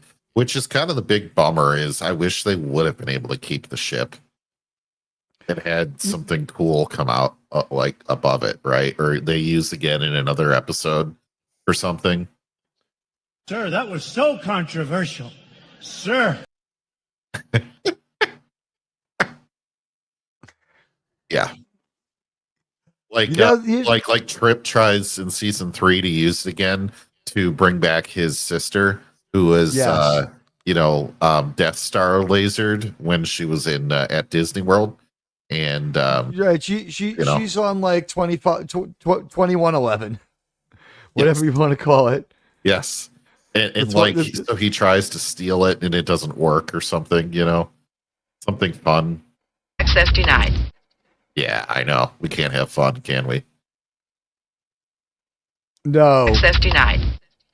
Unfortunately, we can't have nice things. And you know what, guys? This weekend finds us just one day past the 16th anniversary of the release of Star Trek 09. Wow. Yeah, it's been 16 horrible years. So this is what I'm going to say. Guys, it's been 16 horrible years since the release of Star Trek 09. We just got done with our regular Star Trek view. Yeah, let's give some thoughts on this one, some perspective. I'll start out while you guys gather your thoughts, because I've just sort of thrown this one out there as a jump ball. Guys, if you want to put your feelings in the comments too, go ahead. When I walked into Trek 09, I was so happy, and did not do any research. Sweet summer child that walked into that movie. Like, I didn't know that no one who had been involved in the past had anything to do with this. I didn't know that they had totally purged out everybody. And I just heard it was a fresh start for Star Trek. And I'm like, I guess it was time for some sort of a fresh start. And we can figure out, whether or not this is any good. I'm excited for it. And I watched the movie and I walked out absolutely confused. Absolutely confused. And I'm like, it was the weed. It was the weed. And the fact that I saw it in IMAX, I'll go see it again. And I was like, I went to see it again. and I made sure I saw it in a 2D screen. And I think I hid in the bathroom and went back and saw it again so I wouldn't have to pay. But I walked out of that theater and I finally understanding what had happened in that movie, because it really is just a mess. And I was like, I hate it. It's horrible. It's one of the worst things I've ever seen. It's a piece of garbage. I don't want to. I was just like, what a waste of my time. I can't. Maybe this guy will move on from Star Trek soon. And then people are saying like, oh, J.J. Abrams, the Star Trek guy, is going to move on to Star Wars. And I'm like, well, that Star Trek movie he made was basically an ad to be a Star Wars person, because it was no kind of Star Trek movie. And then, like, of course, my ex-wife bought me the DVD. So I watched it a few times, and I'm like, I kind of like the music. Maybe it's okay. And it was like, it's not really growing on me. And I'm like, let me get like the one last view you get out of a DVD. Let me watch with the director's commentary. And I think the Admiral Teague we know today may have been born from the experience of like 7 or 8 months after that movie, watching the director's commentary where J.J. Abrams like, Star Trek, of course, has always been very terrible and for terrible people, and the Star Trek fans are some of the dumbest out there. So what I had to do was take Star Trek and improve it. So what I did here was, on this fight where Kirk jumps off, and by the way, that guy's in a red outfit, he's going to die. See how smart I am? And so if you notice, when my Kirk fights, it gains him no advantage. And what I've done here is I frame for frame recreated the airplane fight from Raiders of the Lost Ark. And if you notice, Kirk just can't get his phaser, and that's going to be a recurring joke. And I'm like, wait, why are you telling us about your future plans? And I noticed this right away because it was so clunkily done. So why are you proud of it? Like, why are you proud of it? And when the one Romulan gets hit by like the plasma, he's like, that's my version of getting hit in the face with the propellers. I'm like, my God, he's proud of himself. I was like, my reaction to his director's commentary was like Dr. McCoy reacting to Spock's reaction to the Genesis demonstration. Like, my God, the man's giving me logic. So that was me. Sean, I saw your subspace. You want to give your thoughts on what happened when you saw when you saw it was coming, when you saw it, how much you knew going in, and what it was like coming out for 09? Yeah. I wasn't sure how I felt shocker, about it. Right? Well, no, I wasn't sure how I felt about it because, you know, that was the most common reaction, actually.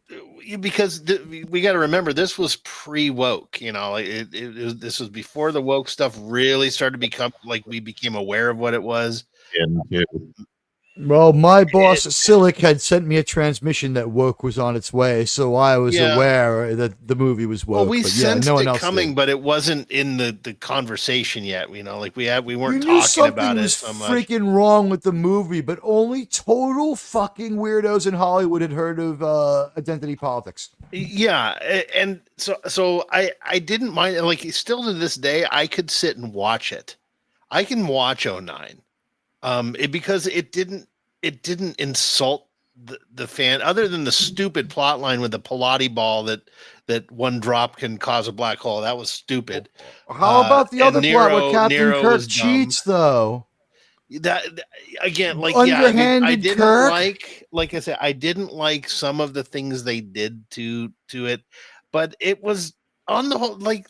It was okay. I mean, it was just, I liked Pike. Pike was cool. I liked that little relationship between Kirk and him. But yeah, I don't know. Wait, was it Pike? Yeah. Right. Yeah, Bruce. You're reduced 2 steps in rank. Return to your station. Anyway, but before we go forward, I did send another subspace because we didn't read the chat's grades that they had sent in with their individual stuff. You want to help me go through these? You know where the first starred one is. Oh, yeah. Highlight the first starred one for me. Okay, so there we go. Time stamping is good. Oh, what's the timestamp on that? It doesn't show up when you highlight it, but I can see it. I'm sorry. This was at 10:02, so this was... Oh, okay, so I got a ways 28 to roll minutes back. ago. This was... and Krimon, by the way, has joined us. Krimon is here. Krimon. All right, I'll roll forward and you highlight the chats. All right, so Gavin Blackburn says, A, strong B, episode. Which one is it, Gavin Blackburn? An A or an a B? We speak American, you speak English. Stop dazzling us with your Britishisms. No, Gavin Blackburn thinks it's a B, bordering on a B+. Okay, thank you, Gavin. C plus to a B, says RRTNZ. Usually, I don't like mystery box episodes, but this one manages to be entertaining. Say, any theories that the human pilot was actually Daniels? He was wearing a time travel suit. I think the human pilot is Mikey Spock. What do you think? I didn't notice that it was the Daniels outfit. It was a It was male. a time travel It was suit. a male. It was a male. Oh, Okay, well, and so Daniels so it was says Mikey he wasn't Spock. and Daniels did say he wasn't fully human, if I Yeah. recall. So that's a good call out. But the Federation is also like future New York. Maybe, you know what it is? He took his time travel ship, it's like, and he just pulls a Zephyr Cochrane.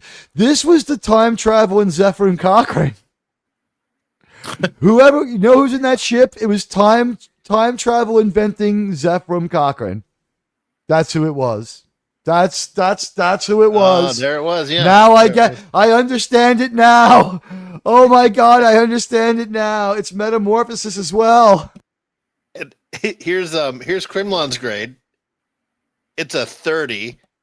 And then, It's a 30. and then Krimlon goes on to say, "What are we grading?" So he gave it a 30. just Krimlon! You've got. and there's only two You have more. good instincts, Kremlin. Yeah. Well, yeah, he did lower than yours, Germ. And then OB2 gives an A minus, B plus, and one final one came in as I was looking, and that is from John the Beagle Dad. Gave it a D for dog. Ooh. Well, but he It's loves defensible. dogs. So It's is a defensible. D really an A? By the way, if an this if a fail is Rin Tin Tin and an A is Porthos, I give it a Lassie. oof. Yeah. Okay. It's at least a Lassie. You know what? This is, by the way, this is the Gord King's other channel. It's now his only channel, unless he gets some kind of response. So please go over and subscribe to the Gord King. Like, I'm trying to help him out here. He only has 4.4 thousand subscribers on his backup channel. The Gord King is a mighty YouTuber. Hopefully he'll be fine. But we've lost a great video essay maker. It was really sad. And until we can get some clarification, it's like, you know how scared I am to go on YouTube, like support chat, and be like, so let's talk about like how I avoid getting my channel struck. It's like, so nice channel you got there. Why are you so afraid that it might get struck? Right. Kremlin gives it gay. Now, he gave the D to Zing. You know what? I would just say there was double Ds were in this episode on full display. Well, not on full display, but on veiled display. They were appealing looking, and they have spent a lot of time trying to show us, like, look, like no suit of armor on DePaul anymore. They really, like, at this time are in whiplash from their own mistakes. And if they had watched this season the way we had watched it, wondering, what had gone wrong, or like hoping that, like all sat down and watched this together and said to themselves, like, do we keep the thread? They would have had to say, we don't really keep a narrative thread through this whole season the way we're trying to do. We're dropping kernels of different stories here and there, and we're trying for this soap opera dynamic where we have things stretch over multiple seasons, but like we had to kill off our temporal Cold War, so we'll bring it back with like a little bit of like a tease and the Zephyr Cochrane of time travel and all that stuff. And it's not terrible, but it's they're doing too many things at once, is I guess the way to put it. I'm sorry, I'm laughing. I'm looking at Radioactive just said to Kremlin. What did he say? It's two down from what you're sharing. So it was a solid Solid K plus. Guys, we saved the next episode we should watch in order would be Horizon. Okay. But- yeah. We're not But we're Con not. Air. We're saving. We're here's not the watching thing, Con Air next week. But here's the thing: we're watching Regeneration next week because we're saving Horizon for Pride Month. Which is We're around gonna the do corner. Horizon. Yeah, it's only a couple weeks away, so we're gonna do Horizon out of sequence and do it during Pride Month. And we might have a pride emoji for just that show. Oh, we're having a. It's going to be a big wait. celebration of something. You know what we could have? We could have like a pride weather, like we could just like have like the pride flag with pride weather in front of it, like smiling, and like make that one of like the banners that we cover the channel with. Because I have like different kinds of media assets. It's just like I can explain it to you all right. It doesn't matter. Nobody cares. Oh, come on. Let me just explain it, please. All right, so we have different pictures that we can lower, like different backgrounds we can put up, and different stuff like that, and we have different window shades we can kind of put down. Like sometimes we do the video, we put this down, or this one. We have the alternative logo, or if we want to keep people looking at the screen, it's like we put this one up, and this is usually when I take when I put this one up, I take the comments down. Yeah, we're down to 12 people. When we get back up to like 15 or 16, we'll change back to us. You know what? The beatings will be discontinued until such time as morale improves.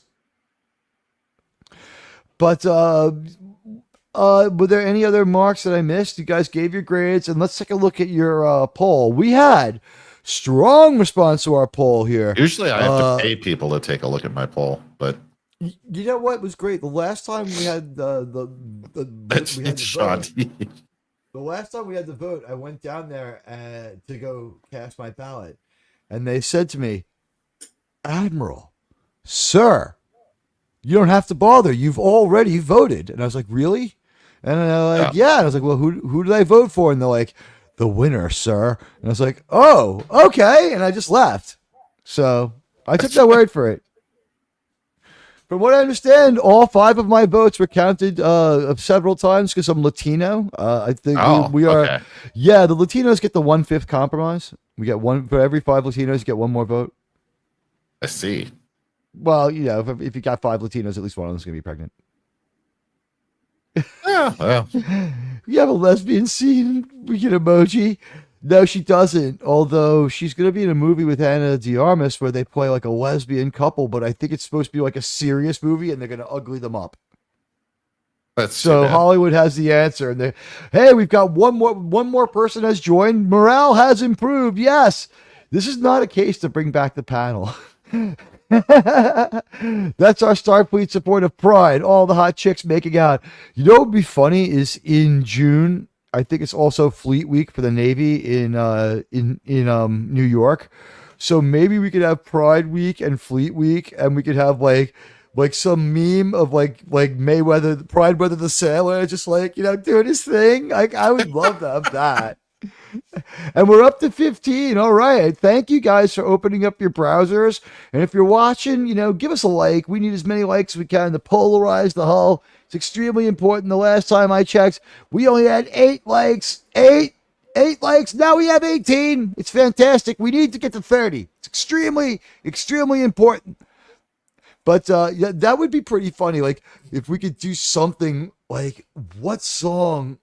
Like, oh my God.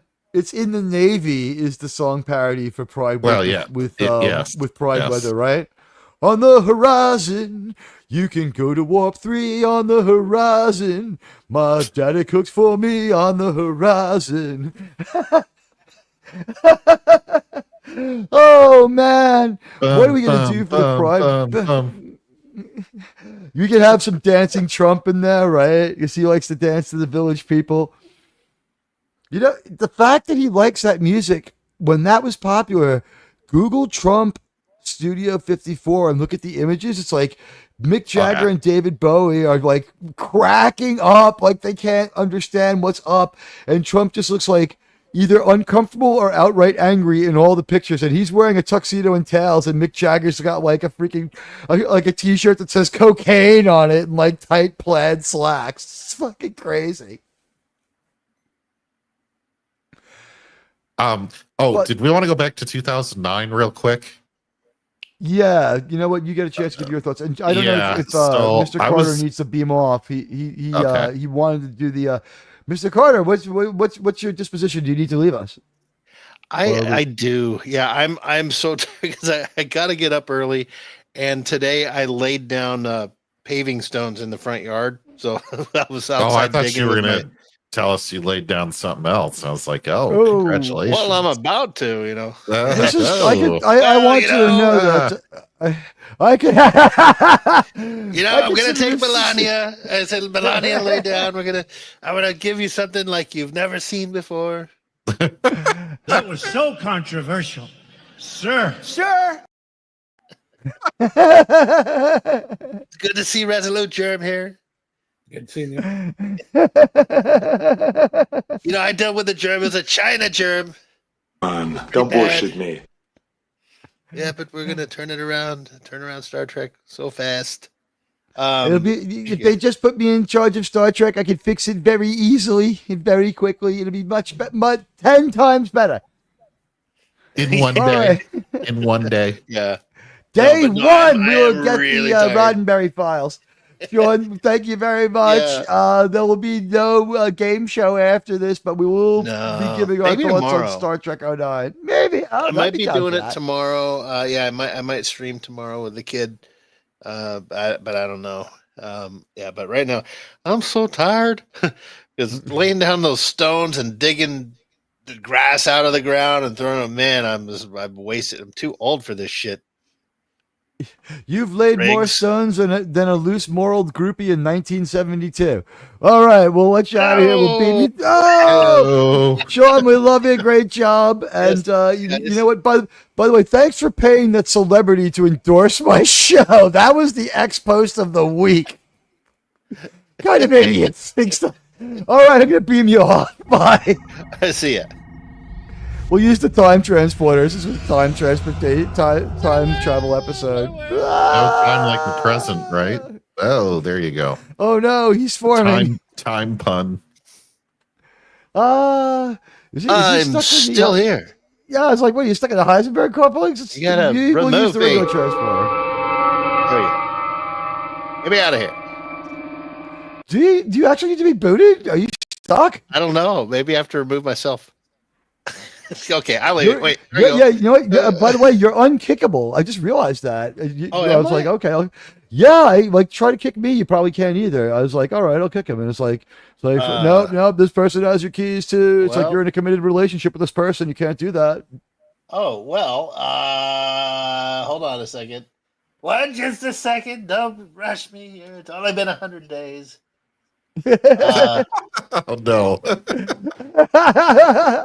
Yeah, Alt I don't know, F4. Sean. I Alt think F4. Sean now has squatters' rights on my channel. He's had the keys for like 8 months. He's like my common law YouTube wife now.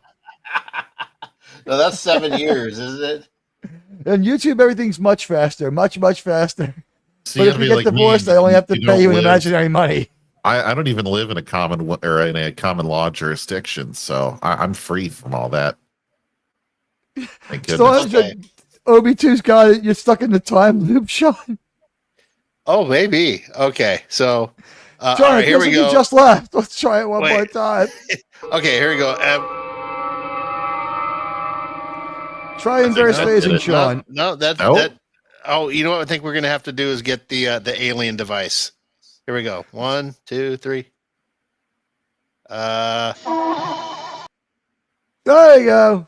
All right, he's on Triskelion. Everybody, let's keep on going with our reactions to this. It's great to have you all here, and you know what? You guys who are here, you can put your reactions as well into the chats as to how you felt seeing Star Trek 09. Because you know what? We're about to encounter what I consider possibly, and now we're going to keep going. We're going to go on. We're going to survive.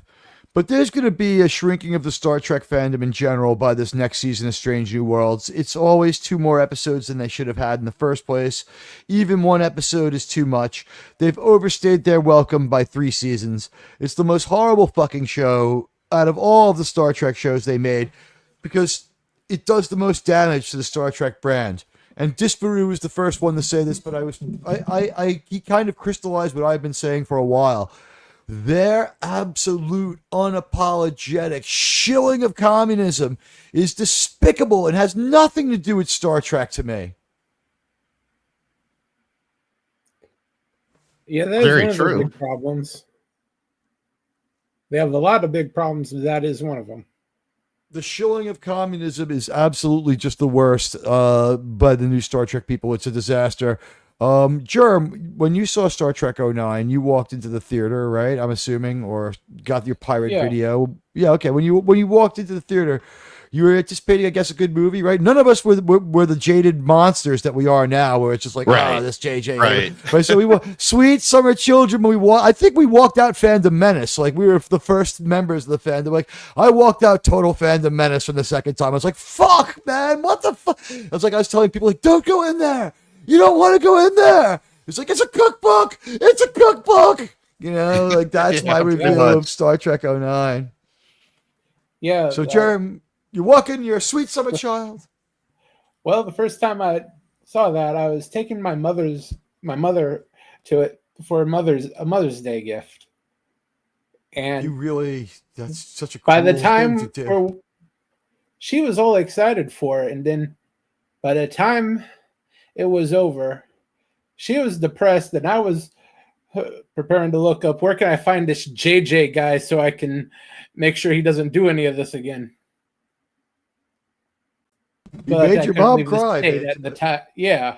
I was going I to say, think there's a you, boredom you, at the you time came for out of you to that say. movie no longer having a mother that would recognize that you came from her. That's the level of. She didn't of speak bad to him gift for a it while. was. Yeah, thanks a lot. So, okay. Wow. Okay. So I'm guessing that one was an F for you. I even No, that was a contemplate homicide for me. I even cosplayed to the movie the first time I saw it. Really, I went in I wore my Star Trek uniform. Yeah. a real uniform, like an actual. I'm not I had like one similar to the one I have now. Yeah, I had like a Star Trek like uniform style T-shirt. It Sure. was TNG style, but I wore it, and I was happy to wear it. And like I said, I walked out of the first one confused, and I'm like, it was the weed and it was the IMAX that done it to me. So I guess JT, your thoughts? Like, sweet summer child.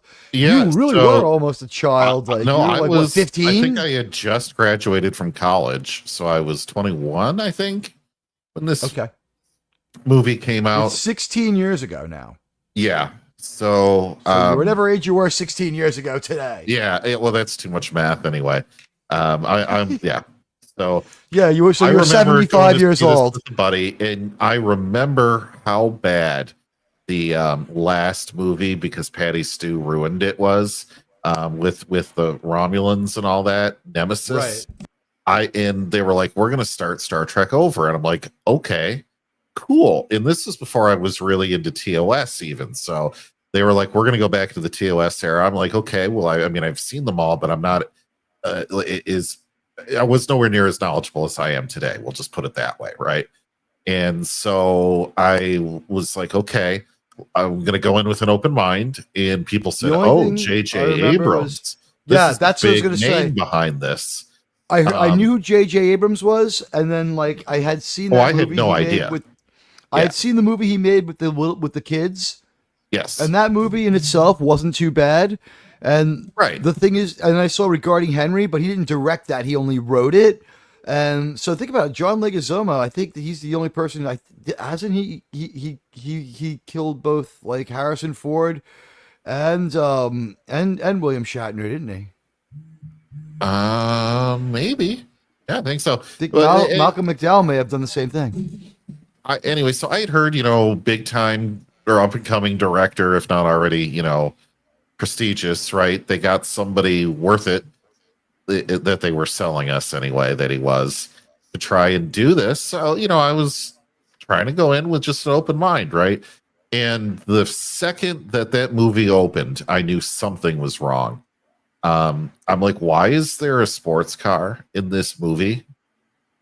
Isn't this supposed to be about the NCC 1701? Why are we going through Iowa in a sports car? Like that just told me that J.J. Abrams didn't know anything about Star Trek, or he did and he didn't care. And so that was the wrong person to put there. Then the captain, and that their Captain Kirk, their young Captain Kirk, could be one of the few His Me Too is the weirdest one. Yeah. Yeah. That's all. We'll leave it at that. It got even, I guess you could say, worse from there when I saw him go from cadet that was going to be expelled to captain of the ship. In hours. Yes, 100% right. The captain, I don't know. He was such a great fucking liar that they had to subvert and destroy their entire military process and make him a captain from a cadet.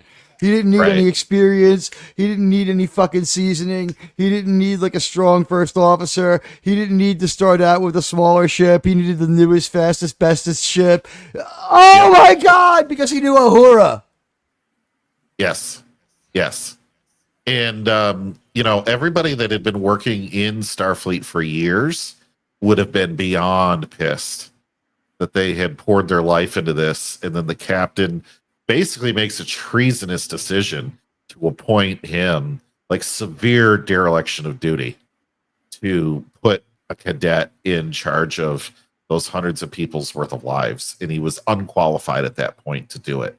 Supremely unqualified. So I knew right there, not to mention a fleet rescue operation, not to mention another planet's fate hanging. You just Death Starred one of the Federation's core members. They Death Starred it, and it's like, I guess I'll put the trainee in charge while I half-ass this one.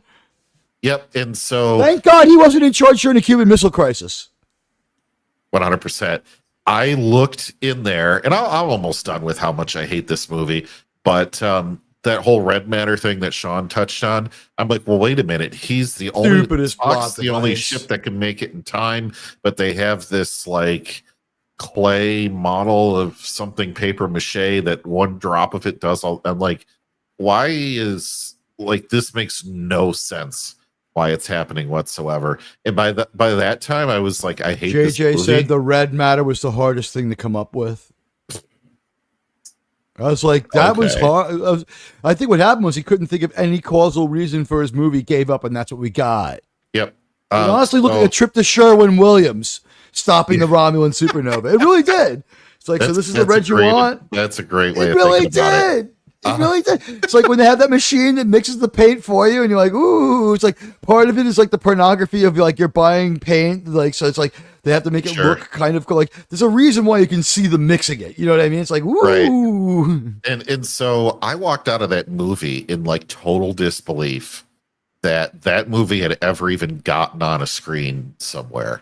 And I wanted to tell myself that I was in such shock that I had just like missed something. Right, that there was some piece of this that was redeemable that I just didn't know, So I did not immediately say I hated it to myself because really I was just in denial, which is not a river in Egypt, folks. But I was in denial for like I would say 4 or 5 days. I saw it on a Saturday night, and I got back to see it on like a Wednesday. Yeah. You know what I mean? I was like, because it was bothering the fuck out of me at like work. I'm like, what the fuck was with that movie? Was it must have been the weed. It had, and like I'm seeing I seen the commercials on TV, and I'm like, yeah, I mean the music is good. Maybe it's got to be me. It's like, and like for a little while there, it's like, it's like I'm kind of getting into it, and it's like sort of drawing me in. And then it just like grabs you by the collar and like shakes you and slaps you in the face with stupid really, really hard. And it's just like, who wrote this fucking movie? It slaps you with stupid so hard. It's like nobody even bothered to read it. They're like, it's okay. Yeah, whatever. Susan Dolan's right. He was born in Iowa, so the kid driving the sports car through Iowa on the dirt road wouldn't be unusual. What was stupid was Kirk in the car roaring over the desert cliff. There's no desert cliffs in Iowa. You know what? That brings me to the J.J. Abrams style and why I knew that we were doomed and what made me realize that he was the worst fucking writer of all time. This is what's going on while you're watching this movie. The first thing you know is you realize this leaving the movie. Damn, they just hit the gas every time it was time to explain something. We didn't get any explanation. Yep. The other thing you didn't miss was that the best part of the movie was the very end when they played the original theme song. And Chris Pine did a fairly decent job of reading the Starship thing. And I think they said we're no man, too. I think they said we're no man. I They were also they were trying to be supremely evocative, hated and they were. that relationship between Spock and Uhura. Supremely offended me. Who has no first name in canon. That's some bullshit. That's not, like, I hated when she gave her first name. I was like, that, what the fuck? You know? And I was like, that doesn't add anything. And like Bones is just some asshole running around injecting the shit out of everything he sees. He's a fucking idiot. And Spock is like the most emotionally compromised moron you've ever seen. And Yes. and like Uhura is weirdly figuring everything out for them. So Susan, as I'm watching this movie, right? I'm overwhelmed by how stupid it is, and now I get to watch it at home. And I'm watching it, and I'm watching with the director's commentary. So it's like young Spock like beating up the other kid after being asked, "How do you feel?" by the computer, which, you know, that's a Star Trek 3 thing. So I'm realizing this guy is going to cannibalize the middle and the end of every story to make the beginning pop, because the movie is just one long beginning. We were ready for a movie at the end of the movie. Yes. We had at the end of the movie, I was like, nothing was done. Yeah. And that's the same thing with The Force Awakens. It's very saccharine, and they hit the gas every time you need some exposition. And you're like, well, if someone comes in here and does a good job, they can fix it. And then this isn't the worst first movie, but like there was a lot I hated about it. It's like, all right, this was bad, and then it made the most money of any Star Trek movie, and I'm like, ooh, this is going to like ensconce him in there. And then like right away we're hearing that he's going to leave Star Trek and then he's going to do Star Wars, and I'm like, oh, good, we'll get rid of him. And like people are like, oh, the Star Trek, like I'm talking to my friends who like Star Wars, and they're like, yeah, like we heard that J.J. Abrams is going to come make our movie. And I'm like, you don't want that. And they're like, oh, he's the greatest. He made the only good Star Trek movie. At which And you're point, like, how fucking dare you? yeah, it's like, how dare you? I was so angry at people saying that. And I'm just going to say it now. Everybody here knows this. We're Star Trek fans. It was 6 or 7 months after The Last Jedi where people started saying that they never liked The Force Awakens and stopped defending it. You all loved that movie, okay? Only Right. I hated that movie. And honestly, my thought walking out of that one was, it's a hell of a lot better than his last movie. It's much better than Into Darkness. It's a Right. lot better than Into Darkness. It really is.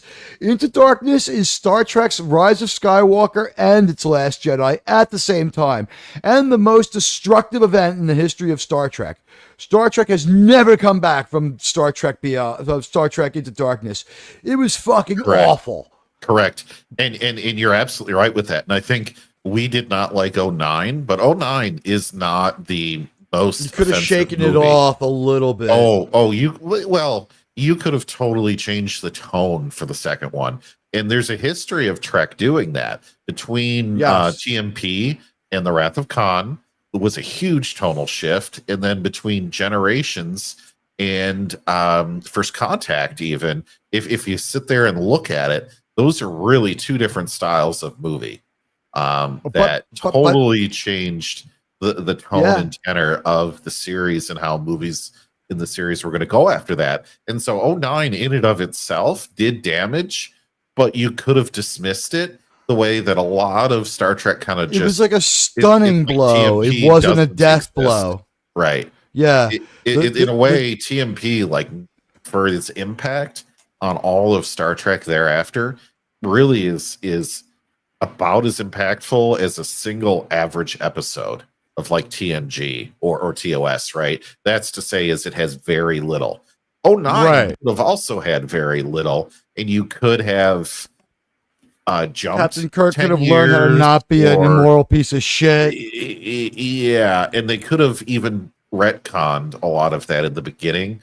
Like You could have done a Captain's Space Log Seed movie after- instead of a Wrath of Khan movie and tried to give him some character moments. Yeah. I also think that they miscast Spock in 09, and they could have changed some of the people that were cast in that movie after the first one and gotten different actors, and also changed the tone of it, and no one would have said boo about it, right? It's not like Chris now where Pine you did an have to admirable have- job. Yeah. Zachary Quinto had nothing to work with. The I also only just movie. don't think he looked like a Spock. Like, I don't think he looked like a good Vulcan. No, he didn't. But he is a good actor. He just wasn't good for that role. Oh, I'm not I taking liked him a in dump on Heroes, him. and I I'm like just everything saying else. It Yeah, was a no. bad fit. It was just a Yeah. bad fit. A lot of people thought it was a great fit, and him and Leonard Nimoy worked together a lot for him to get the mannerisms down. And he did a good Leonard Nimoy like imitation. It's just that his Spock wasn't anything like Spock. And this is something that I talked to Klobby about, and like we agreed on this at the end of it. I said I didn't totally despise Into Darkness. What do you call it? Star Trek Beyond. And he was like, "Why?" Right. And I'm like, I said it's not good, but It's a they're bad all. movie. Yeah. I said it's not a good movie, but their characters are correct. And he's like, "What do you mean?" I was like, Kirk is brave. Spock doesn't have any emotional breakdown. He gets rid of Uhura. They're not a couple. They're all they're like the captain is the prime leader of the team. He is brave. He is heroic. It's not great, but he is consistent to those traits. He only cares about his crew and his ship. He does a good job with that. Chris Pine has certain charisma that I enjoyed, and his relationship with Chekhov in that movie was pretty cool, especially considering what happened. Maybe that enhances it, but I thought that movie, at least they were true to their own characters. That was the only movie where they were recognizable from the show, and I thought if that had been movie one, it would have been okay. Plus, but he started off but it with was too- Captain's Log. And people, Yes. I know Klobby did not like that intro. From many times he said that he had a problem with it, but I think he had a problem with it for different reasons than the was too reason I trivial. like it. It was a little too trivial, and and he Klobby would did fast not forward like that too he many was years. complaining about getting older. But I'm like, you know Right. what? That actually had substance that maybe Kirk would have been introspective about the real Kirk in Wrath of Khan, who also struggled with getting older. And I thought that, yes, it was trivial. I agree, Teague, but it sounded like a character from actual Star Trek doing a log in a No, movie. we played and it the was Alexander appropriate. Courage music. We played the Yeah. Alexander Courage music for a moment, and we had him doing a captain's log, and they tried to make it feel like Star Trek, and Simon Pegg just had too many plates to spin. He had to fix what was left of the abandoned Star Trek show that they fucked up. Yeah. He had to have the entire cast of the Star Trek show be characters in his movie. He had to write the movie around existing sets and props from a show that didn't work out and combine it with a 1/3 finished abandoned movie. This is motion picture level of moving like the earth to make that movie is bad, but that movie would have been absolutely fucking awful. There's scattered 25 minutes of real Star Trek moments in there that feel good when Kirk and Chekhov are trying to get to rescue the rest of the crew, and he's being brave, and Chekhov is feeding off it. I love those Star Trek moments. And when Spock and McCoy think they're gonna die, and McCoy, instead of getting emotional, he gets waxing poetic. I guess that's emotional too, but he doesn't get hyperactive and yell. He's just like the usual dialing it up to 11 that they did. He's like, well, I guess if I'm going to die, I'll die with my friend. You know, it's like Lord of the Rings, you know, how about dying with a Yeah. friend, you know? Yeah. And it's like, he's like, yeah, Spock, we'll save your life. And he does some 101 medic stuff with the alien phaser to like fuse cauterize the wound and, try to save Spock. And then he's like, that's it. I've saved your life. You'll be okay. And he's like, and then he gets beamed away and he's like, typical. And then 3 ships come in to destroy it, kill him. And Spock just beams out of there. And he's like, and that moment, as contrived and a little bit dumb as it was, it's like, they interacted like DeForest Kelly and Leonard Nimoy did. Not perfectly, but much closer. Germ, I don't know. What did you think? Did you ever see Beyond, or were you just done by then? Yeah, I saw it. The characters were improved. I didn't like the story, but They at least seeing went to a what planet Simon that was Pegg- bad. seeing what utter dumpster fire Simon Pegg had to work with, it's a miracle he got anything actually on the screen without killing himself. He also had only stopped drinking recently. So he had also just kicked drinking. And by the way, I think what's happened with Simon Pegg is he has gone full circle now. if I'm not wrong, and I don't know about this because he's always moving like a wind vane, but if I have the sequence of events right, Simon Pegg cool as hell, Simon Pegg dried out and like not knowing what's going on, Simon Pegg woke asshole, Simon Pegg back on the sauce, making sense again, and not being a full-on drunk. It was somewhere, but he didn't have like say like a full-on relapse, and he didn't like. Turns out like maybe he didn't need the 12-step thing either. He just needed to get it together and like have some time. And he's sounding a lot more normal now than he was. I think he kind of went full circle. It's only the last couple of years that he seems normal again. Anyone else know anything about that?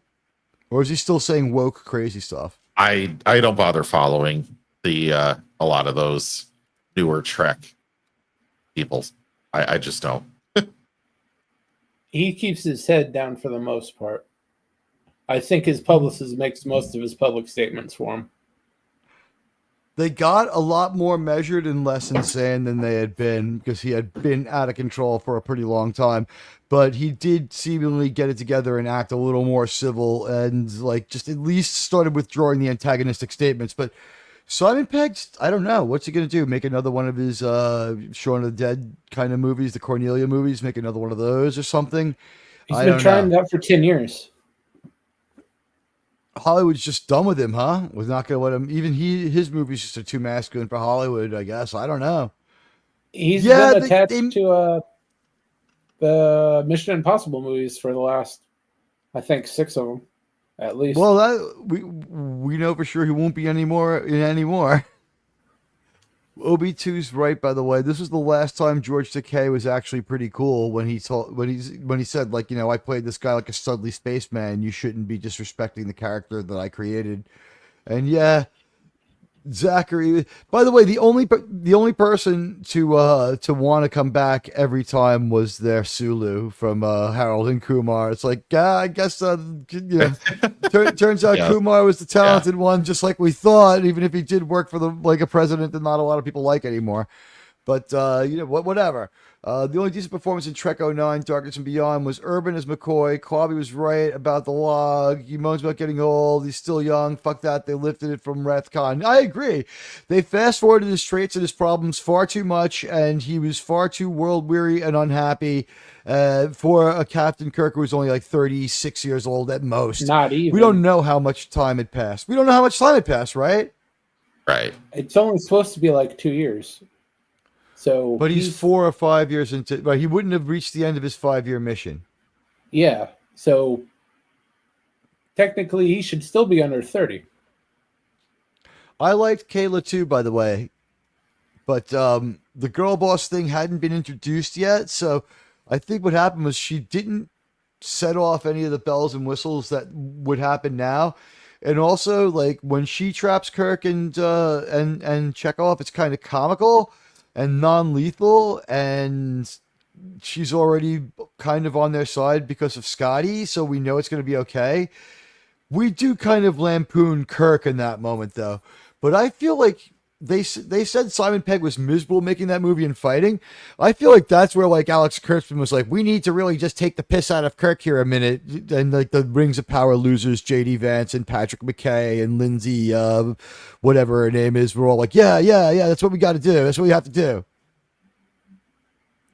Like these are the kind of things that I think probably broke him more than trying to work in Captain Balthazar Eddie and all that other stuff. Yeah. Because as bad as that movie was, and as poorly set up as it was, that final fight in the slipstream of the station was cool. That was a cool fight. It was stupid how we got there, but I liked the whole thing with the flying around through the air and the slips. That was pretty cool. Visually back up good, on that one. but did not really fit actual Star Trek. You'd expect something like that in like Star Wars, but that's pretty much the problem with that entire trilogy. I agree. And I also agree with what Buddy said here. It is, yeah, it's the same. The thing is, like, Captain Pike is Captain Kirk in Wrath of Khan. Like, and the thing is, like, Gregory, but I'm sorry, what the hell is his name? Jesus, the guy who played Captain Pike. The first Captain Pike, Jeffrey Hunter, is only like 39 or 41 when he plays Captain Pike. So that was a little more in the wheelhouse what they wanted. William Shatner was slightly younger than like a commander should be, which that's what gives him the incredible background. Instead of being world weary and wanting to be a fucking slave trader, Captain Pike, like Captain Pike, Captain Kirk was like a prodigy. I hesitated to use that word in connection with Star Trek, but he was like, he was Yeah. the womanizing came later because Grace Lee Whitney had a fucking drinking problem. He was supposed to be a one woman kind of guy having like a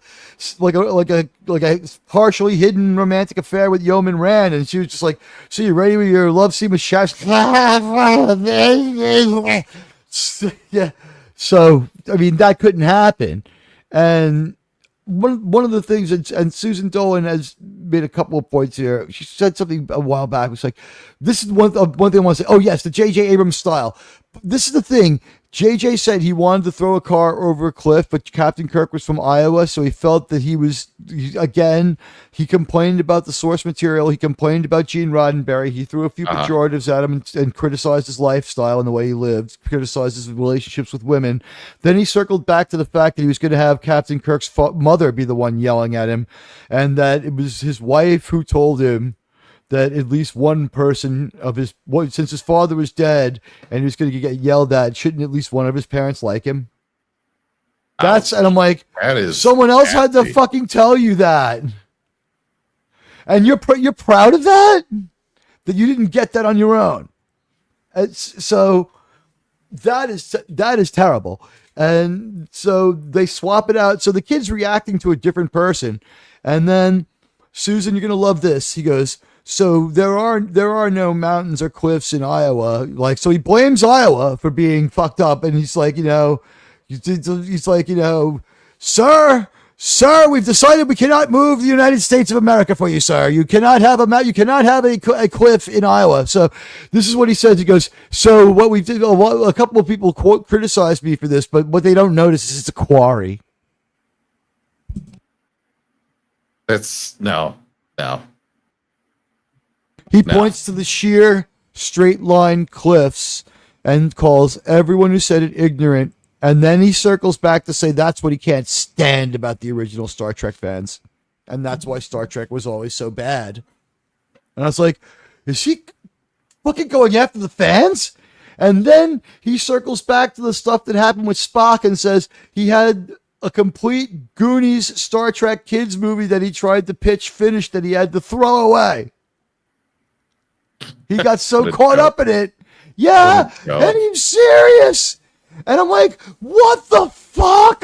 And then you're remembering the movie was a year and a half late, and you're like, okay, it's making sense now, right? And he's like, when they're showing the engine room, he's like, this is actually the Anheuser-Busch brewery. And I'm like, this was your wish fulfillment? I want to work in a brewery, and you choose that one? What a god! Fucking, we're making a movie in a brewery. Like, hey guys, we're going to fucking Ireland. Get your families together. We're all moving to Ireland for a year. It's gonna be great. We're gonna live in a brewery. Right. Founded in 1780. JJ's Mission Impossible movies worked because Tom Cruise was the person doing the job that JJ's story people usually do. And J.J. Abrams went back to more writing and less directing because Tom Cruise directs the action, whether it says it or not, or he has his own action guy. So his thing in those two movies with Tom Cruise, the only thing that does is like make people wonder if Tom Cruise and Jeremy Renner are in a relationship, because I think he's in every J.J. Abrams movie for like 10 years until he finally like gets into Marvel. He's like, please just get me away from J.J. Star Trek 09 was Trekkie's sequel trilogy. I'm not. Do you mean like Trekkie's the movie? No, Wait, No, he means like Trekkie's- it's Star Wars fans. Yeah. Like it's the equivalent. Oh, okay. But for us, yeah. Wait, the head canon for her name. I get that one. All right. Okay, so why did Nero go to Romulus and help them evacuate? I just saw it happen. The speech was nonsense. What happened was there's a line from Uhura that says that they were all escaped from a Klingon prison, and they were there for 20 years. So then later on, when there's the sequence where Eric Bana is in pain, when he's remembering and hearing the voices and seeing his wife, he goes, this actually was retest from a different scene. What we had here was we filmed an entire movie, again he says it, worth of stuff with them in the Klingon prison camp that they're in for 20 years. And this is one of the many scenes we filmed there where he's actually being tortured here. He's hooked up to some technology that's hurting him. So when we see Eric Bana like reacting to his wife crying, and he's like, "Oh no, like that's actually him like being like grilled for information, like Han Solo, Empire Strikes Back style." It's like, they didn't even ask me any questions. Like it was like one of those scenes. Like, and JJ was proud of that too. I was just like, it's like this movie sounds like this was a disaster. Yeah, it's like complete disaster.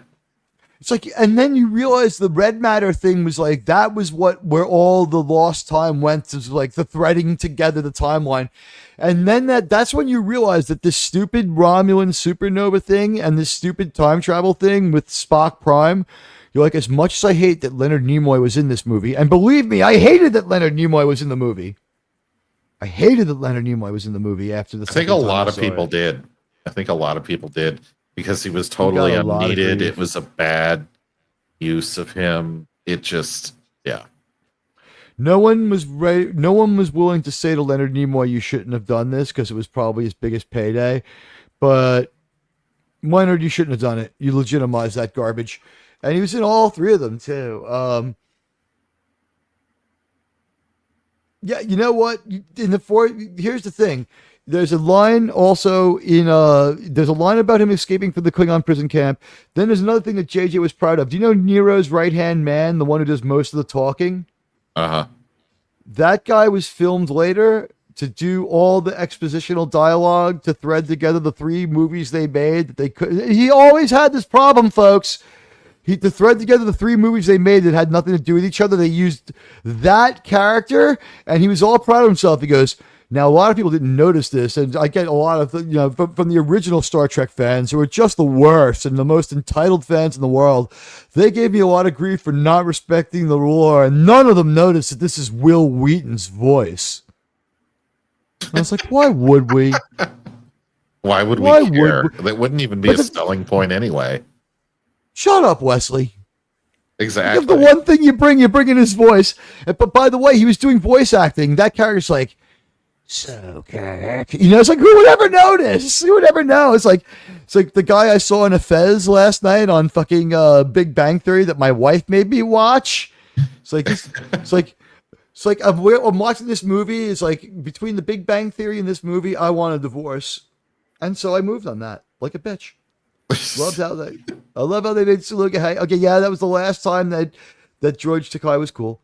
And, here's another fucking horrible thing is, J.J. Abrams is like, people told me that it didn't make sense how he passed to Kobayashi Maru, but clearly he hacked the computers. That's said by someone in the trial. And, if you had been paying attention to the movie, you would have known that Gila, whose part we cut massively, she, as you see, when he's walking down the hallway, you see her looking at him. You see how she frowns at him? That's because she was the one who hacked the computers for him. We just cut that part out, but you should have been able to figure that out, because when he talks to her in her room, you get everything you need to figure that out. So people just, like I said, the entitled original Star Trek fans, people finally got a Star Trek movie that they deserve, and they're not grateful about it at all.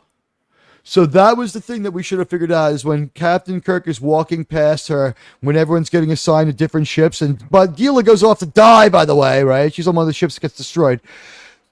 She looks at him and frowns as he walks by, which should have told us that she was the one who hacked the computers for the Kobayashi Maru.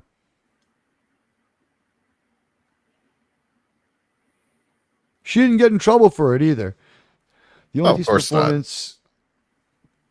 Yeah, we did address this comment. We agree.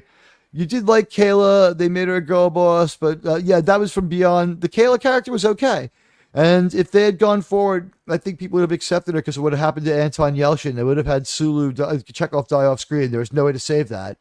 And if they would have stayed with Simon Pegg, those movies only needed to make one more to get better. His heart was in the right place, but I think he might have been like, he might have seen the writing on the wall. Like, because if he had stuck, thank you. Yeah, that was the name I was struggling for.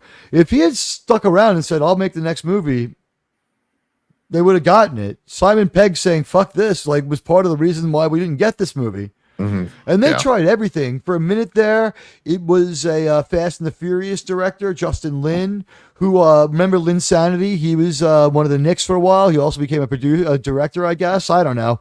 But, you know, I as far as the Trek 09 movie, it really couldn't have been worse.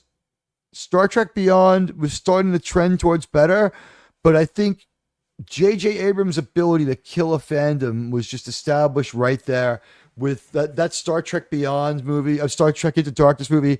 That was some of the, not just one of the worst, some of the worst Star Trek I ever saw. So many ways.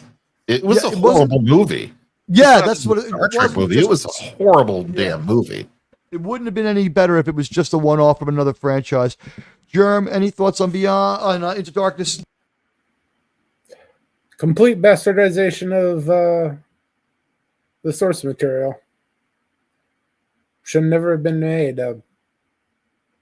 Why they gave him a second chance to completely assault a beloved franchise is beyond me. The first one made more money than like the last 4 Star Trek movies combined with the Next Generation stuff going on. So it was like the highest grossing Star Trek movie of all times. And it was no kind of Star Trek I could recognize. He just made a Star Wars movie. And then when he went to Star Wars, I'm like, he'll probably be all right at Star Wars. That's where his heart was Right. at. Right. And Everybody thought he while- would be okay at Star Wars at the very least. He would at least make And when competent films, right? When Yeah, I saw because Force he went Awakens, I was into- incompetent. He went Go into ahead. Force Awakens basically verbally sucking off George Lucas as much as he could. And Spielberg. He did that all through Star Trek. So when I saw Force Awakens, I was surprised at how terrible it was, as much as I was surprised at how much better it was than his last movie. I thought that he would do fine with Star Wars. Yeah, I didn't think True. that he was Well, because- incompetent to the point that he couldn't track character growth or give exposition without always hitting the gas. There is not one quiet moment of solitude of a character in that movie. You know, where's Rey's thoughtful moment when she like looks down the sight of her blaster and then runs off after Han Solo? Well, in that one, there was so many different people pulling his strings on that one. He may have had a good original idea that he basically just transcribed from George Lucas talking to him.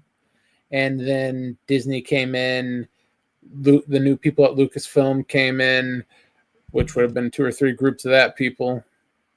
And basically, he just vomited whatever he could make sense of onto a page for the final product. There was a Star Trek pundit who hated me. Just hated me. Guy's not around anymore, but he hated me. I don't want to like speak ill of him. It wasn't someone who would come to mind right away, but some people might know him. But the guy fucking hated me. And like he always used to call me out and call me really stupid. And one of the things that he said was J.J. Abrams really is a disgrace to his father, who made the Naked Gun movies Oh, really? and the airplane movies. I didn't know that. No, it's not fucking true. The guy even spells his name different. That guy's name is Abrahams. And that pundit So who he was hated me feeding was you a a line fucking of asshole. BS. No, he hadn't researched his own bullshit. And Germ knows the guy, too. It's someone that me and Germ knew. He's a fucking asshole. Was this a Star Trek reviewer who willingly portrayed himself as a pile of excrement? He acted that way. No, it was pop culture curator. Guy fucking hated me. He fucking, but it was like, I once like gave him like some Star Trek information and he like called it bullshit and lies. And I was like, no, it's true. And he's like, that's all a lie. Prove it to me. I was like, okay. And I gave him a hyperlink. He's like, I refuse to look at that. And I was like, what? So from that point on, I was just like, when he said that thing about J.J. Abrams, I was like, that's not true. And he's like, bullshit. And I'm like, his name is J.J. Abrams. That's Zucker Abrams Zucker. That guy has an H in his name. It's not even spelled the same. And the guy called that a lie. Huh. Okay. J.J. Abrams' father was a director, but like a third unit director for Steven Spielberg, who did like, it's like, all right, let's get the stand-ins to the set. Okay, stand-ins. All right, let's get those lights right. Camera, okay, backup cameraman, get in here. Let's get these cameras lined up for the primary camera crew. Okay, let's get the eye level of the of all of the extras right. Let's get the light on the extras. Okay, let's get out of here. The crew's coming in, and let's go set up the next shot. That's what J.J. Abrams' father did for Steven Spielberg, right? And I think J.J. watched Steven Spielberg's kids, which is why in his first movie he gets to have he gets to have Harrison Ford be the star. But yeah, no, it wasn't Bob 5. Bob 5 didn't hate me. He hated my take on Star Trek. Jerem can testify for that. I was friends with Bob 5. Yeah, Bob had a bird. He loved everyone to the point where he probably shouldn't have loved a few people, but nicest guy in the world. He was the nicest guy in the world, and we didn't disagree about Star Trek as much as he says in the video. We had a lot of Star Trek conversations where we actually were in agreement, and Jerem was there for a bunch of them, and I loved talking Star Trek to him. I missed that guy. He was great. But yeah, you know what? I would have walked out of Force Awakens. Here's the thing. This is the truth. This is the honest truth. I don't know about you guys, but when The Force Awakens was coming out with all the hype and all the shit that was coming out, I was saying right away that I didn't think it looked very good. And to wrote, when we saw the movie, inside of the first 5 minutes of Force Awakens, we saw the first 5 minutes of the first Star Trek movie redone shot for shot with the shaky lights and all the assault ships leaving the mothership the way the escape shuttles left the USS Kelvin. Did we? I don't even remember that part. The very beginning of Force Awakens, where the First Order assault ships are leaving to attack that planet, and they're like the shaky cam and everything's happening. Finn's holding on and hyperventilating with the red lights and all that lens flare, and we see all the ships leaving the mothership. That is exactly a one-for-one of the same shots he used in Star Trek 09 when the escape shuttles are leaving the USS Kelvin. Huh. You could have fooled me. I don't care enough to even go back and watch The Force Awakens again. I really don't. I realized it at the time in the movie theater. It said that I watched Star Trek 09 like about 15 times because then I fell into a hateful fascination with it where I just kept watching it over and over. Yeah. Yeah, I will say this too. Yeah, if you're talking about Star Wars, John Williams still does great work with the sequel trilogy. Has good music, and Michael Giacchino, who does the music for the Star Trek stuff. I will say this: I didn't mind any of that Star Trek music. I preferred the music of Goldsmith, but he wasn't there to do it. I wish they would have worked more with the music of Goldsmith and Courage. They didn't. They chose not to. But I did like that Star Trek theme that they had for their Star Trek. Yeah, the music was That's not an issue. For those three movies, the only thing I could say was the Beastie Boys was the most idiotic. That was outrageously idiotic and insulting. I didn't even laugh when they asked Spock if it was classical music. That was gratuitously stupid. That to me was one of the low points of my Star Trek viewing career in my life. And then Sound in Space. Don't forget Sound in Space. No, that wasn't sound though. They had to put anything on radio frequency waves. So they played true. That. They said that first. So it was still a lot less stupid than it got. But the J.J. Abrams method of mystery box storytelling, where it's like, we're supposed to know from the extrapolation of Gila's expression that she's the one who hacked the computers, and that's why. So why didn't Gila have consequences from it? I guess that she fucking dies? He assumed we all read the novelization. But that was the thing. You could sitting there in the movie, I'm thinking to myself, oh my God, he's just going to throw this to the novelization writers. I was like, he's going to let some comic book writer figure this the fuck out. He doesn't give a shit. I think it was during Into Darkness when I realized that he, like, not only was he a bad filmmaker, but that he didn't give a shit. When Bones is running around injecting every fucking single thing, and Kirk is just like, "Ugh," and his hands blow up, and he ends up in a shuttlecraft with that chick. That chick is just the best. I forget her name, but she played Alice. She is the best. J.J. Abrams tried to sabotage Star Trek on his way out. And it was all over merchandising. It's because you always are going to have to give some money to the original people. Star Wars gave him a better came with better merchandising deals because they only had one person in charge of it, Lucas. With Star Trek, they had farmed out their merchandise over all the years. You know what I mean? So he didn't give it. He was pissed. Well, and I think he thought that was going to be 3PO. like $1 billion movie or something insane, and it kind of huge, underwhelmed. But not as it wasn't Star Wars huge. It was For just him, yeah. 5 times For him, bigger. it was underwhelming. It's your first fucking real tentpole movie, and it outperforms every other movie in the franchise, unless that was unadjusted for inflation. You know, it was like all that money. A lot of it was just pent up for us. That movie might have done well if it had been like just the Star Trek music with hand shadows. Honestly, people wanted the Star Trek, and now people want anything but.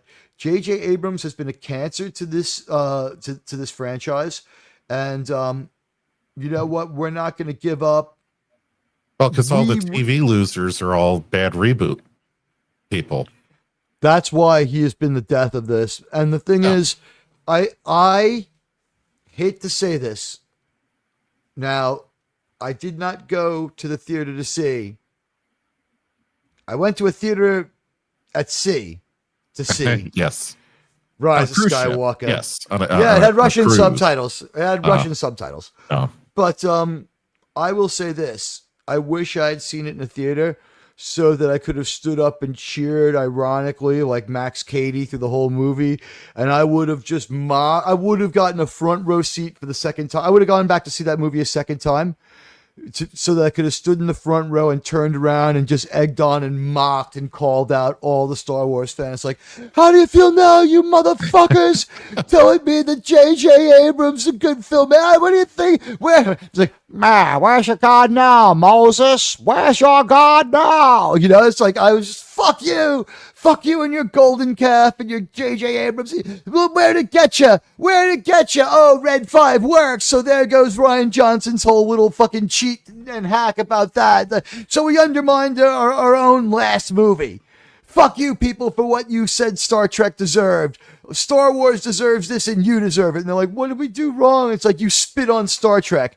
When they came and the woke mind virus destroyed Star Trek, when they came for Star Trek and destroyed it, what they should have said was, this far and no farther. The line must be drawn here. Imagine if we had stopped them then. Yes. All the miserable stuff that could have been spared. But that actress who played Alice is the best. What happened was JJ issued an apology before the movie was released. I'm sorry, I got fucking nuts there. That he male gazed her and that he was pressured into doing it by the studio, and he really apologized to all women, and he couldn't help but do it. All of them. And he couldn't, all like 5 yes, all of them. And that he could, and well, I'm assuming all that ever lived. And so, in history, yeah, he's going on a graveyard tour too to put like flowers on every just the women's graves. But he apologized to all women and said that it was studio pressure. And they said it's Star Trek. The fans expect it because they're horrible human beings. And the chick who played Alice said, well, that's news to me because I was called 2 years ago in Australia and he told me personally, start whipping yourself into shape. You're going to be half naked in this one, babe. I was proud of my body and how I looked. I worked out for 2.5 years. Look good for that. Fuck him. She at the premiere, she's like, "Go fuck yourself." Nice. She didn't talk. Yeah, she was like the first person to be fanned the menace. She's like, "Go fuck yourself." It's like, well, I'm sorry, I forgot to ugly up the beautiful girl. I made the beautiful girl look beautiful. You know what? I will say this: Whenever we cover that movie, that's the tile. Her, just in her underwear. She's the only person who's proud of the That movie. could be the whole broadcast. We don't need the movie. She's- Just have that up on the Cosme the entire time. I want to thank her for saying that and for standing up to them. And I guess like she was probably like an Australian soap opera actress. Like, I don't care. I got a 20-year contract to do, Descendants of Prisoners. I'll be fine here in Australia doing my show, Descendant of a Prisoner, on both sides. Fuck with me. I'm descended from prisoners, JJ. I'll catch ya. It's like I figured she went all Vernon Wells on him at the premiere. It's like, it's like, don't mess with her, man. She's from Australia. But so he was debunked and shown to be a fraud right then and there for saying that he was sorry for it. So then he made up for it by putting a fucking broom handle with a fucking lightsaber in its hand and fast forwarding all its development with Rey. And When I'm KK sitting- was all too happy to do that too. I was just like, I was like, when are we going to see a hot chick? It's like, Right. where's the pretty girl in Star Wars? And I was like, Uh, halfway through, Kelly Marie halfway Tran before they uglied her up. she again. was actually okay looking before they uglied her up. Yeah. But here's the thing with Rey.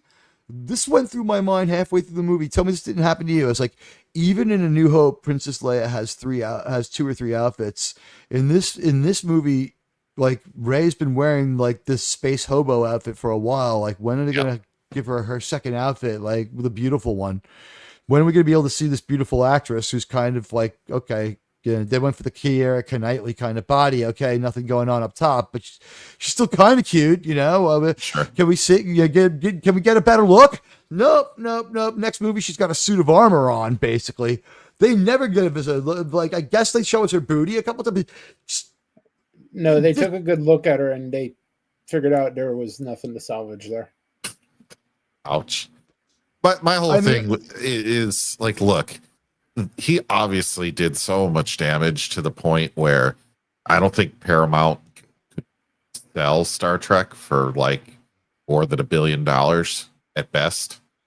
And Disney has a net loss on Star Wars, right? How much, I don't know if we'll ever know.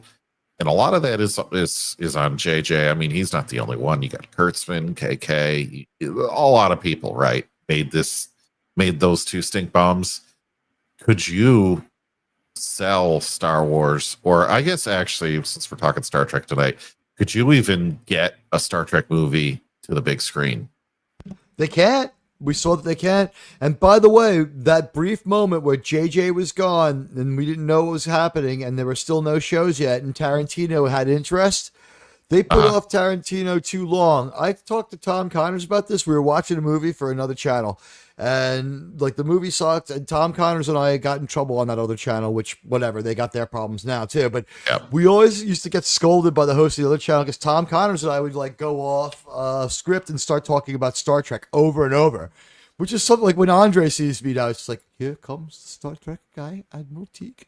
But Andre has some Star Trek passion too. But it's just like Tom can talk Star Trek forever. He knows everything about it, and it was just like I was like, it's bullshit. They brought in Tarantino for just some kind of pitch meeting, stole his ideas, and drove him out of there. And he goes, "That's not what happened." It's like, what happened? It's like Star Trek Discovery happened. I'm like, what do you mean? He goes, oh, he backed out. And I'm like, what do you mean? He's like, they were offering him more and more and more to do it every time. That's why he came back and reconsidered a couple of times.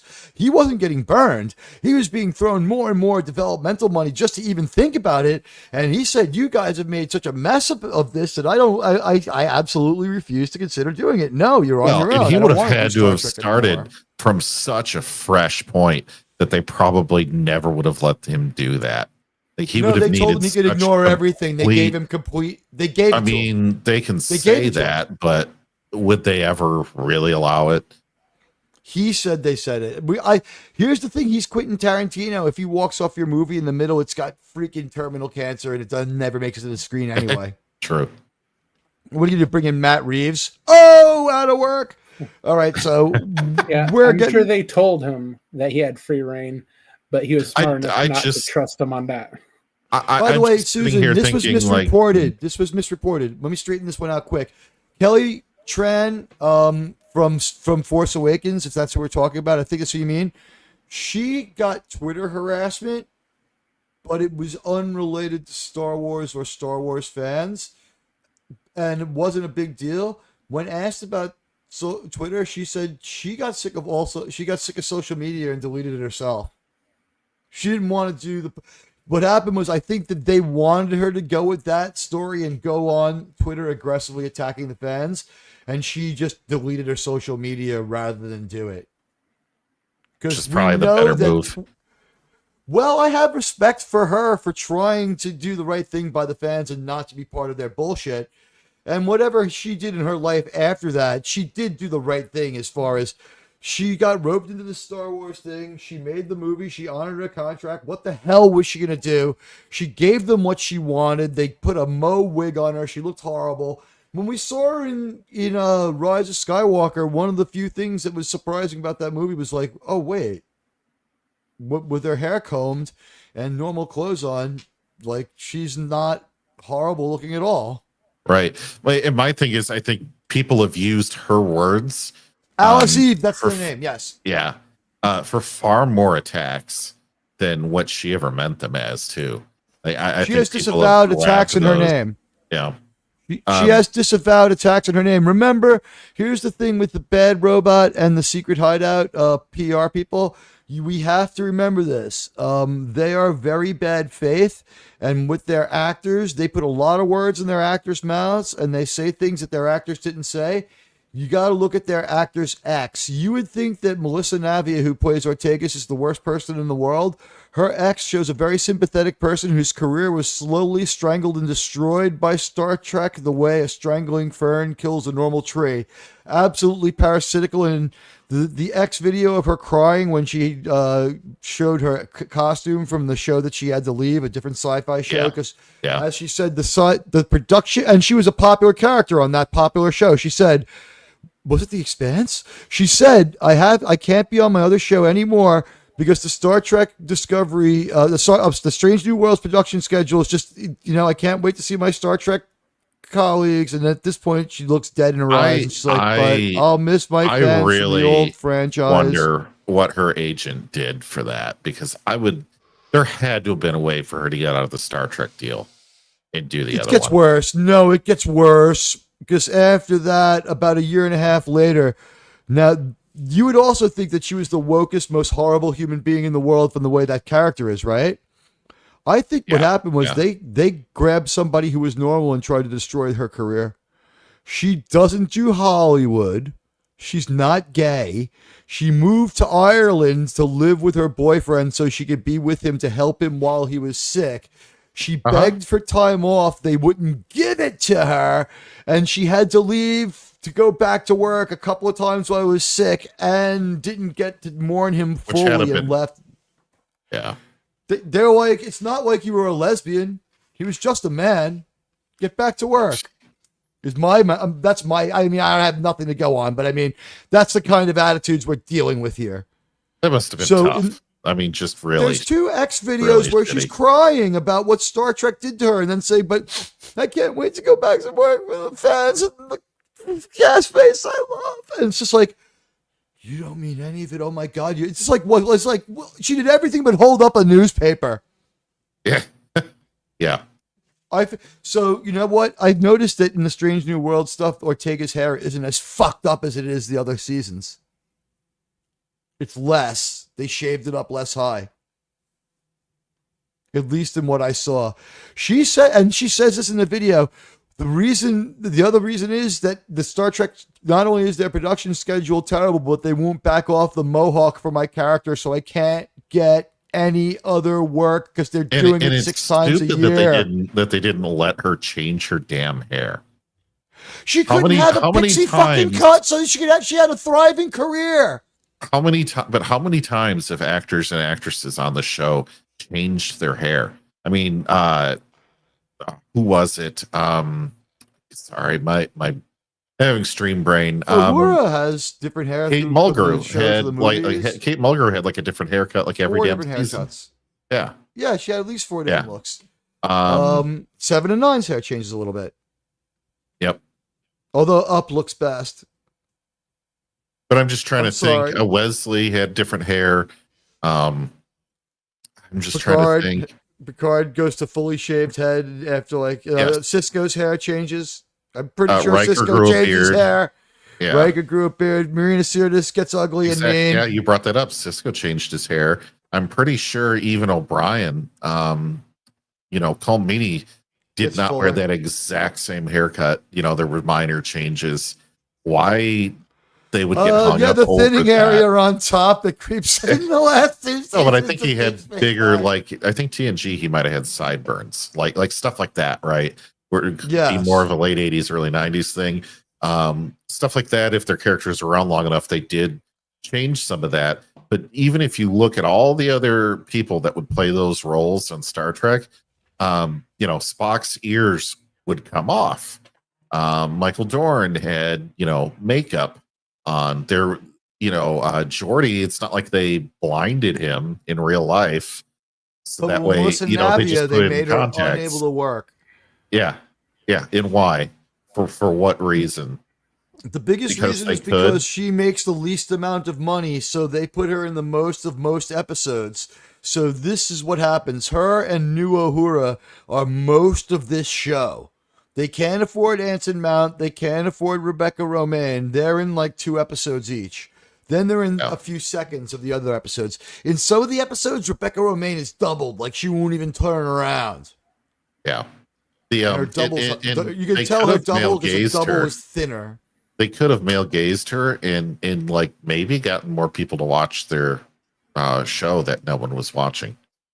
Melissa Navia or Yeah. she's not as bad looking as they make her look. We have pointed out that these people have done so much more to advance the cause Rehab. of Mary Wiseman than To rehab than all they of these. have. Yeah. Yeah, we also have done more for left-wing political causes than these assholes have by explaining from the. I mean, we're not subscribing to any political philosophy. We're saying outright, these people don't believe a goddamn thing they're saying. They're meat shielding behind everything. They're a bunch of fucking liars. The people who believe them, the people who are their fans, they are truly delusional. And I saw some of these people when I walked out of Revenge of the Sith. There were 2 unattractive, crazy-haired chicks wearing like Disney-style Star Wars clothes. Now, granted, that's the only kind you can get anymore, and that's why I didn't buy a Revenge of the Sith t-shirt, by the way. And as I'm walking out, like these 2 blue-haired girls, and I didn't take their picture. I didn't want to shame them. They weren't attractive.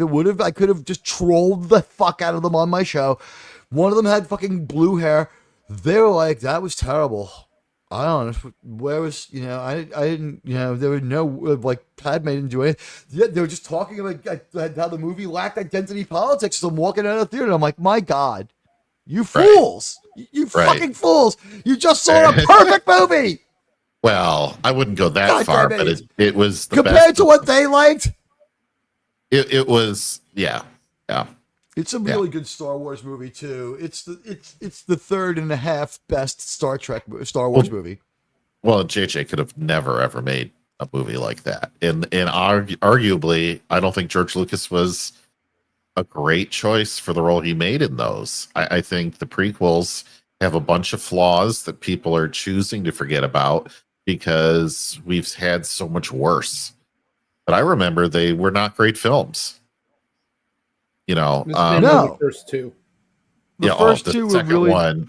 The first one, The second you one don't gets a even lot need more to grief watch. than it deserves. Well, the first but one you don't need it's to bad. watch. The second one has nothing to do with the first one and is just terrible and boring. The third one's really the only one. The last worth your half time, hour to be is not honest. that bad. The last half hour of Attack of the Clones isn't that bad. Yeah, I'm just saying. If you From take the out arena all the on. Anakin and Padme parts, it's a good movie. The if you third start one the is the movie only with one worth the your Lovers' time. Pledge when they entered the arena and against the stars, or the song across the stars is my favorite John Williams song. I love that song. I listen to it while I'm editing. I listen to it while I'm writing scripts. I love Across the Stars. It's beautiful. It's Padme and Anakin's love theme. You know the one I'm talking about. You can hear it right now. You know it's a great song. It's better than the Han and Leia song that it's sort of related to transcendentally. And for that to move into what would we call it? The Confederation's theme song. It's the it's their version of the Imperial theme into the arena. The real irony is that Attack of the Clones is John Williams' greatest soundtrack. You think so? It actually, yeah, it is. It's the greatest one. It's the most well-rounded. It really is, and it's got a good enough version of Duel of the Fates on it to get by. But I think the ultimate version of Duel of the Fates and you explained how the titles work. When we get to Revenge of the Sith, it's what Battle of the Fates, right? Or Battle of the Heroes? Battle of the Heroes? So what is it? The first one is Duel of Fates. Then it's what? Duel of the Fates, Fate of the Heroes. And then what's the progression of the...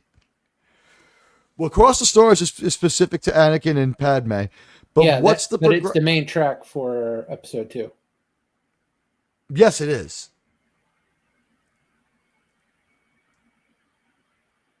But I want to go back to this.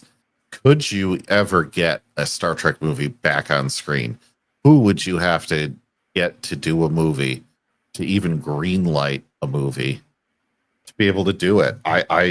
Taylor Sheridan. I think Sony, we have to wait Warner Brothers. I think we need to wait for it to be in the public domain. I think we need a 22-episode TV series by a competent TV people to save it. That's the only thing that's going to bring it back. Streaming can't bring it back. No one we saw with 1923. That guy is the best at it, and even he couldn't bring a satisfying enough ending to 1923. It was better than anyone else's streaming show ended, and it made season 2 of House of the Dragon look like the dog shit it was. But even he couldn't bring it all the way home. Star Trek was particular to regular television, I think might be what it is. Yeah. It may have been peculiar. You needed episodes like the one we saw tonight where it wasn't the highest stakes, where someone could love it like you loved this. You know what I mean? Yep. And we're going to watch an episode in the Xindi arc that we don't need to watch because I love it. It's the one where they steal the warp core. Oh, yeah. Although that might be part of the... Is that part of the crack arc? I don't remember. Is that part of the space part crack of the crack arc or not? We have to call it space crack. About that one. We're going to have so much fun with the space crack arc. I think my favorite thing about the space crack arc is the space crack arc, the space crack delivery device that she has. Mm-hmm. The way she does the space crack is so appealing. I was like, that is some serious... It's like, I need to get me one of those for my weed. Sitting there smoking joint after joint after... I just remember that, like, I rewatched all of them while I was, like, living in Florida. And I hated living in Florida. I just remember it's like, I've been sweating for 4 days. This is so much worse than being cold. Little did I know.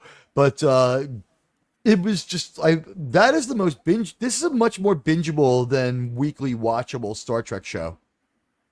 This show I binged in, like, 3 weekends. And I was like, I'm good with it. And I didn't watch it again for a couple of years. Yeah, there is something about Enterprise that you can just binge it, and not because it goes from one to the other in any better way than TNG or TOS. There's just, I don't know. There's not as many highs to get you exhausted. It just stays nice and steady, so you can just sit there for about 2 or 3 days in a row.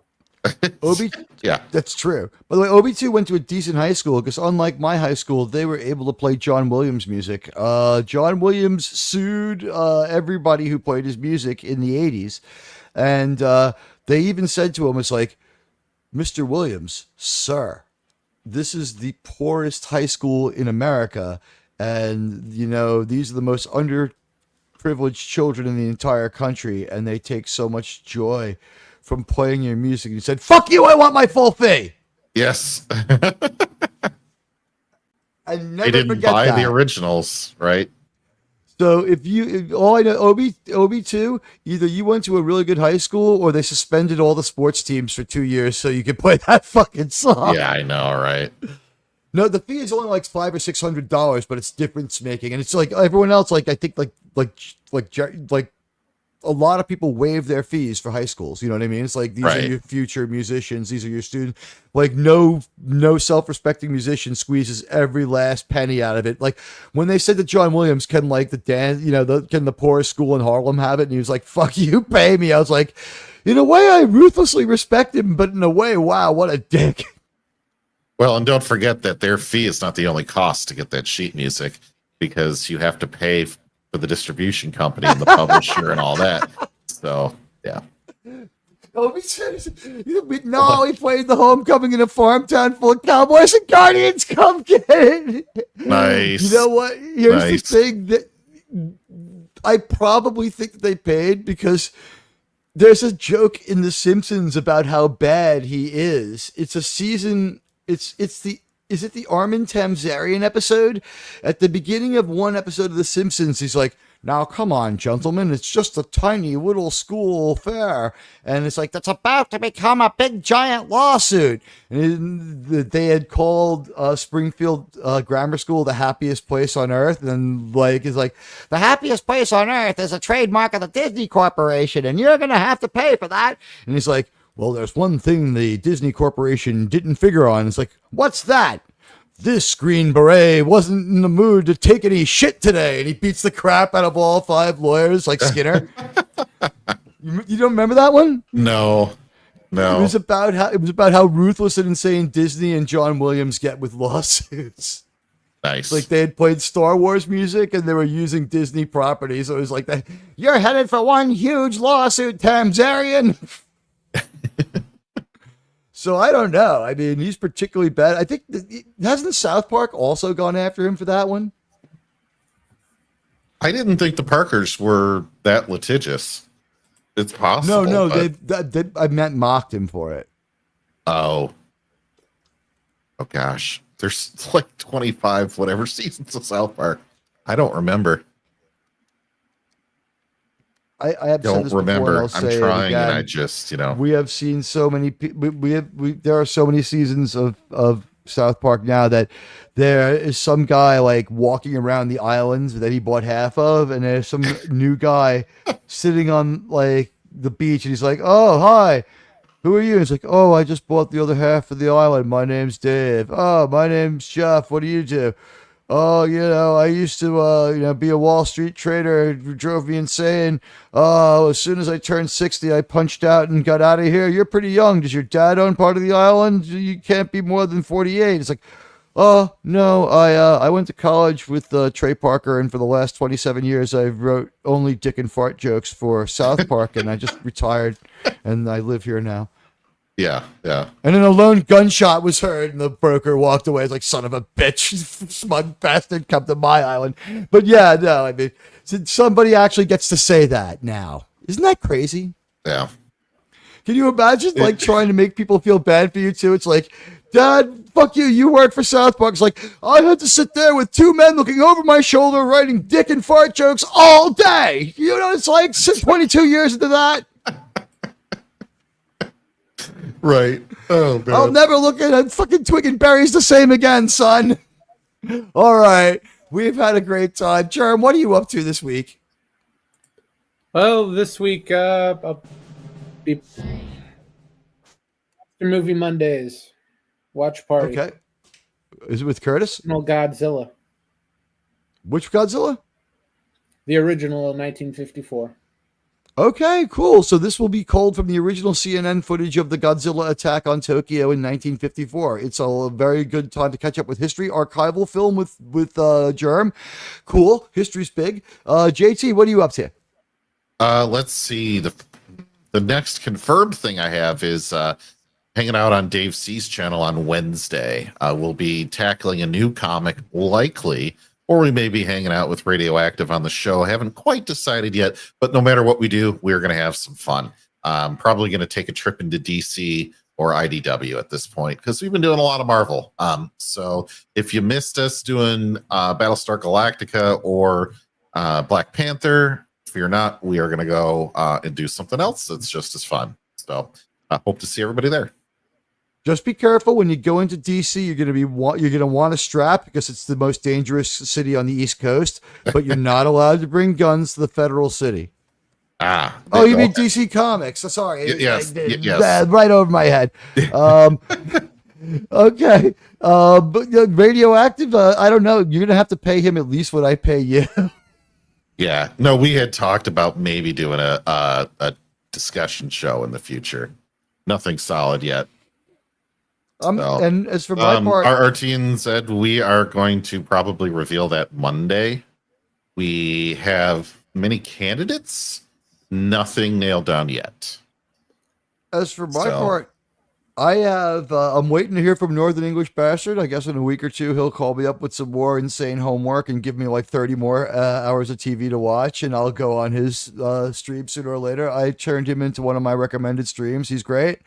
You can find Germ's channel also on the recommend on the bottom of this page. He, JT, and Sean are great collaborators. A happy Mother's Day to everybody. Yeah. In every sense of the word. I don't want to get too deeply into it, but in every sense of the word. And, we'll be thinking of you too. And, I might show up for a while tomorrow to do something. It depends because, there's some stuff going on with me where I might just end up being free tomorrow. So we love you all. I'm not going to do the rundown and the long goodbyes because, who loves long goodbyes? But I did see that the Peter Venkman fan site has come in, and I did not get to say hello to the Peter Venkman fan site, who always is just so nice to me and always retweets and is such a great fan and a friend, and says, sounds like the Trek environment is just toxic, something you don't want or need. Yeah, we don't really need that, although we will all be reporting to you on it's not Section 31, it's Strange New Worlds. But again, and Tom and Andre have said again that they have called it unauthorized Star Trek, and I'm going to say this on my own volition. Germ and I have broke Star Trek news before through our own deduction. This is my deduction. It's not going to be shown in June like they said. You think they'll delay it? If they get it into June, it'll be like, we're talking like June 27th. You know what I mean?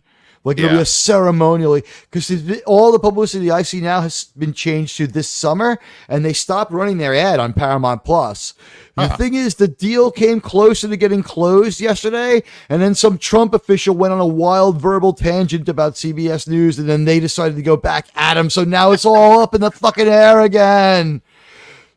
Trump, I love you, baby, but you're killing Star Trek. Can you please just let them fucking complete? If you let the Ellisons buy CBS, they'll fire the Star Trek people. It doesn't matter. Nobody cares. That's the problem. Yeah. We're trying to save Star Trek. Just could you please just let them go? Sir, that was so controversial, sir. But it's Star Trek. It doesn't matter. Nobody cares. You're right. And no one's going to care even more after this next season of Strange New Worlds. So what we're going to do is we are fast forwarding, like we said, so that we can get to, by the holidays, the original series. So we'll see you with that. And that's when I think all Star Trek channels kind of find their depth. And then maybe we'll be able to rescue more effectively some of these Enterprise episodes. So let's see. How many shout outs can I get done really quick? Let's see. Radioactive, Peter Venkman Fan Club, RRTNZ, OB2 Wrath of Kenobi. Thank you, Susan Dolan. Thank you, John the Beagle Dad. Thank you, Buddy Hepburn, my mod, for being here with us. And I thank Krimlon. I thank who else do we have here? We have so many loyal fans too, and so many Ruby Hoof. Donated to the channel. We thank you for donations from Star Trek fans like you, financial support of viewers like you. We thank you all. You are the most loyal and best. We had Stark of Iron in the chat. We had Gavin Blackburn here. Goodbye. Good night, Miskatonic Madman. Good night, Obi2. Good night, JT. Good night, Gavin. Good night, Ariel Ballet. Sean was here. Good night, Sean. Happy Mother's Day to you and yours and your wife and your mom. Stark of Iron. Happy Mother's Day to everybody out there. We love you all, and we thank you for being here for our show. It's very important to us that we put on the best Star Trek show for you in continuing tradition of Star Trek. Go ahead, Jonathan Admiral, Davis. sir, Thank did you. Close the Yes, poll, sir. I did not close the poll, but that gives me a moment to finish reading the names. Well, I think I'm almost back to the top. Obi2, who gifted a membership as well as joined. Thank you, Obi2. That was really sweet of you. And also one of our top mods here at the channel. So, a Trek Reviewer, thank you for being here. Trek Reviewer, Mark Harkness was here. There were a lot of people through this channel tonight, and a lot of people still here now hanging out for the shout outs. We appreciate it. There's a special shout out coming your way in June that I think you're all going to really enjoy. Susan Dolan with the comment here. The Admiral is live streaming for a few minutes more. John the Beagle Dad, JT, thank you. Another financial supporter of viewers like you. I thank you so much. Ruby who gave us another 2 memberships. RRTNZ gifted 5 memberships, 6 memberships. It's so generous.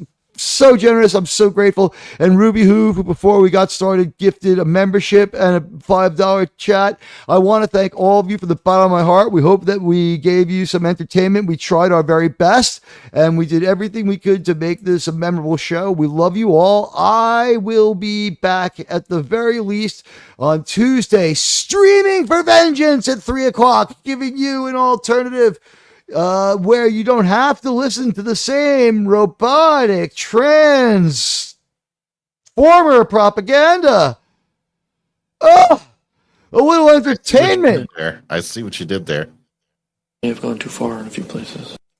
No, I didn't.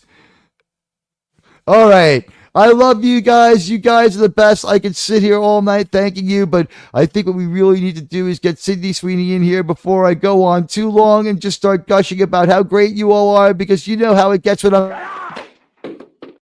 sorry, General, sir. All right, you guys, you're the best. We'll see you next week for Saturday Night Star Trek at 9:45, and we got some special stuff coming up, and you know what? I think that you guys are going to like what we got cooking, because you know what? We won't rest. We will win. We will win. We will win. We will win. We won't rest. We won't rest. We Pure anti-proton. Absolutely pure.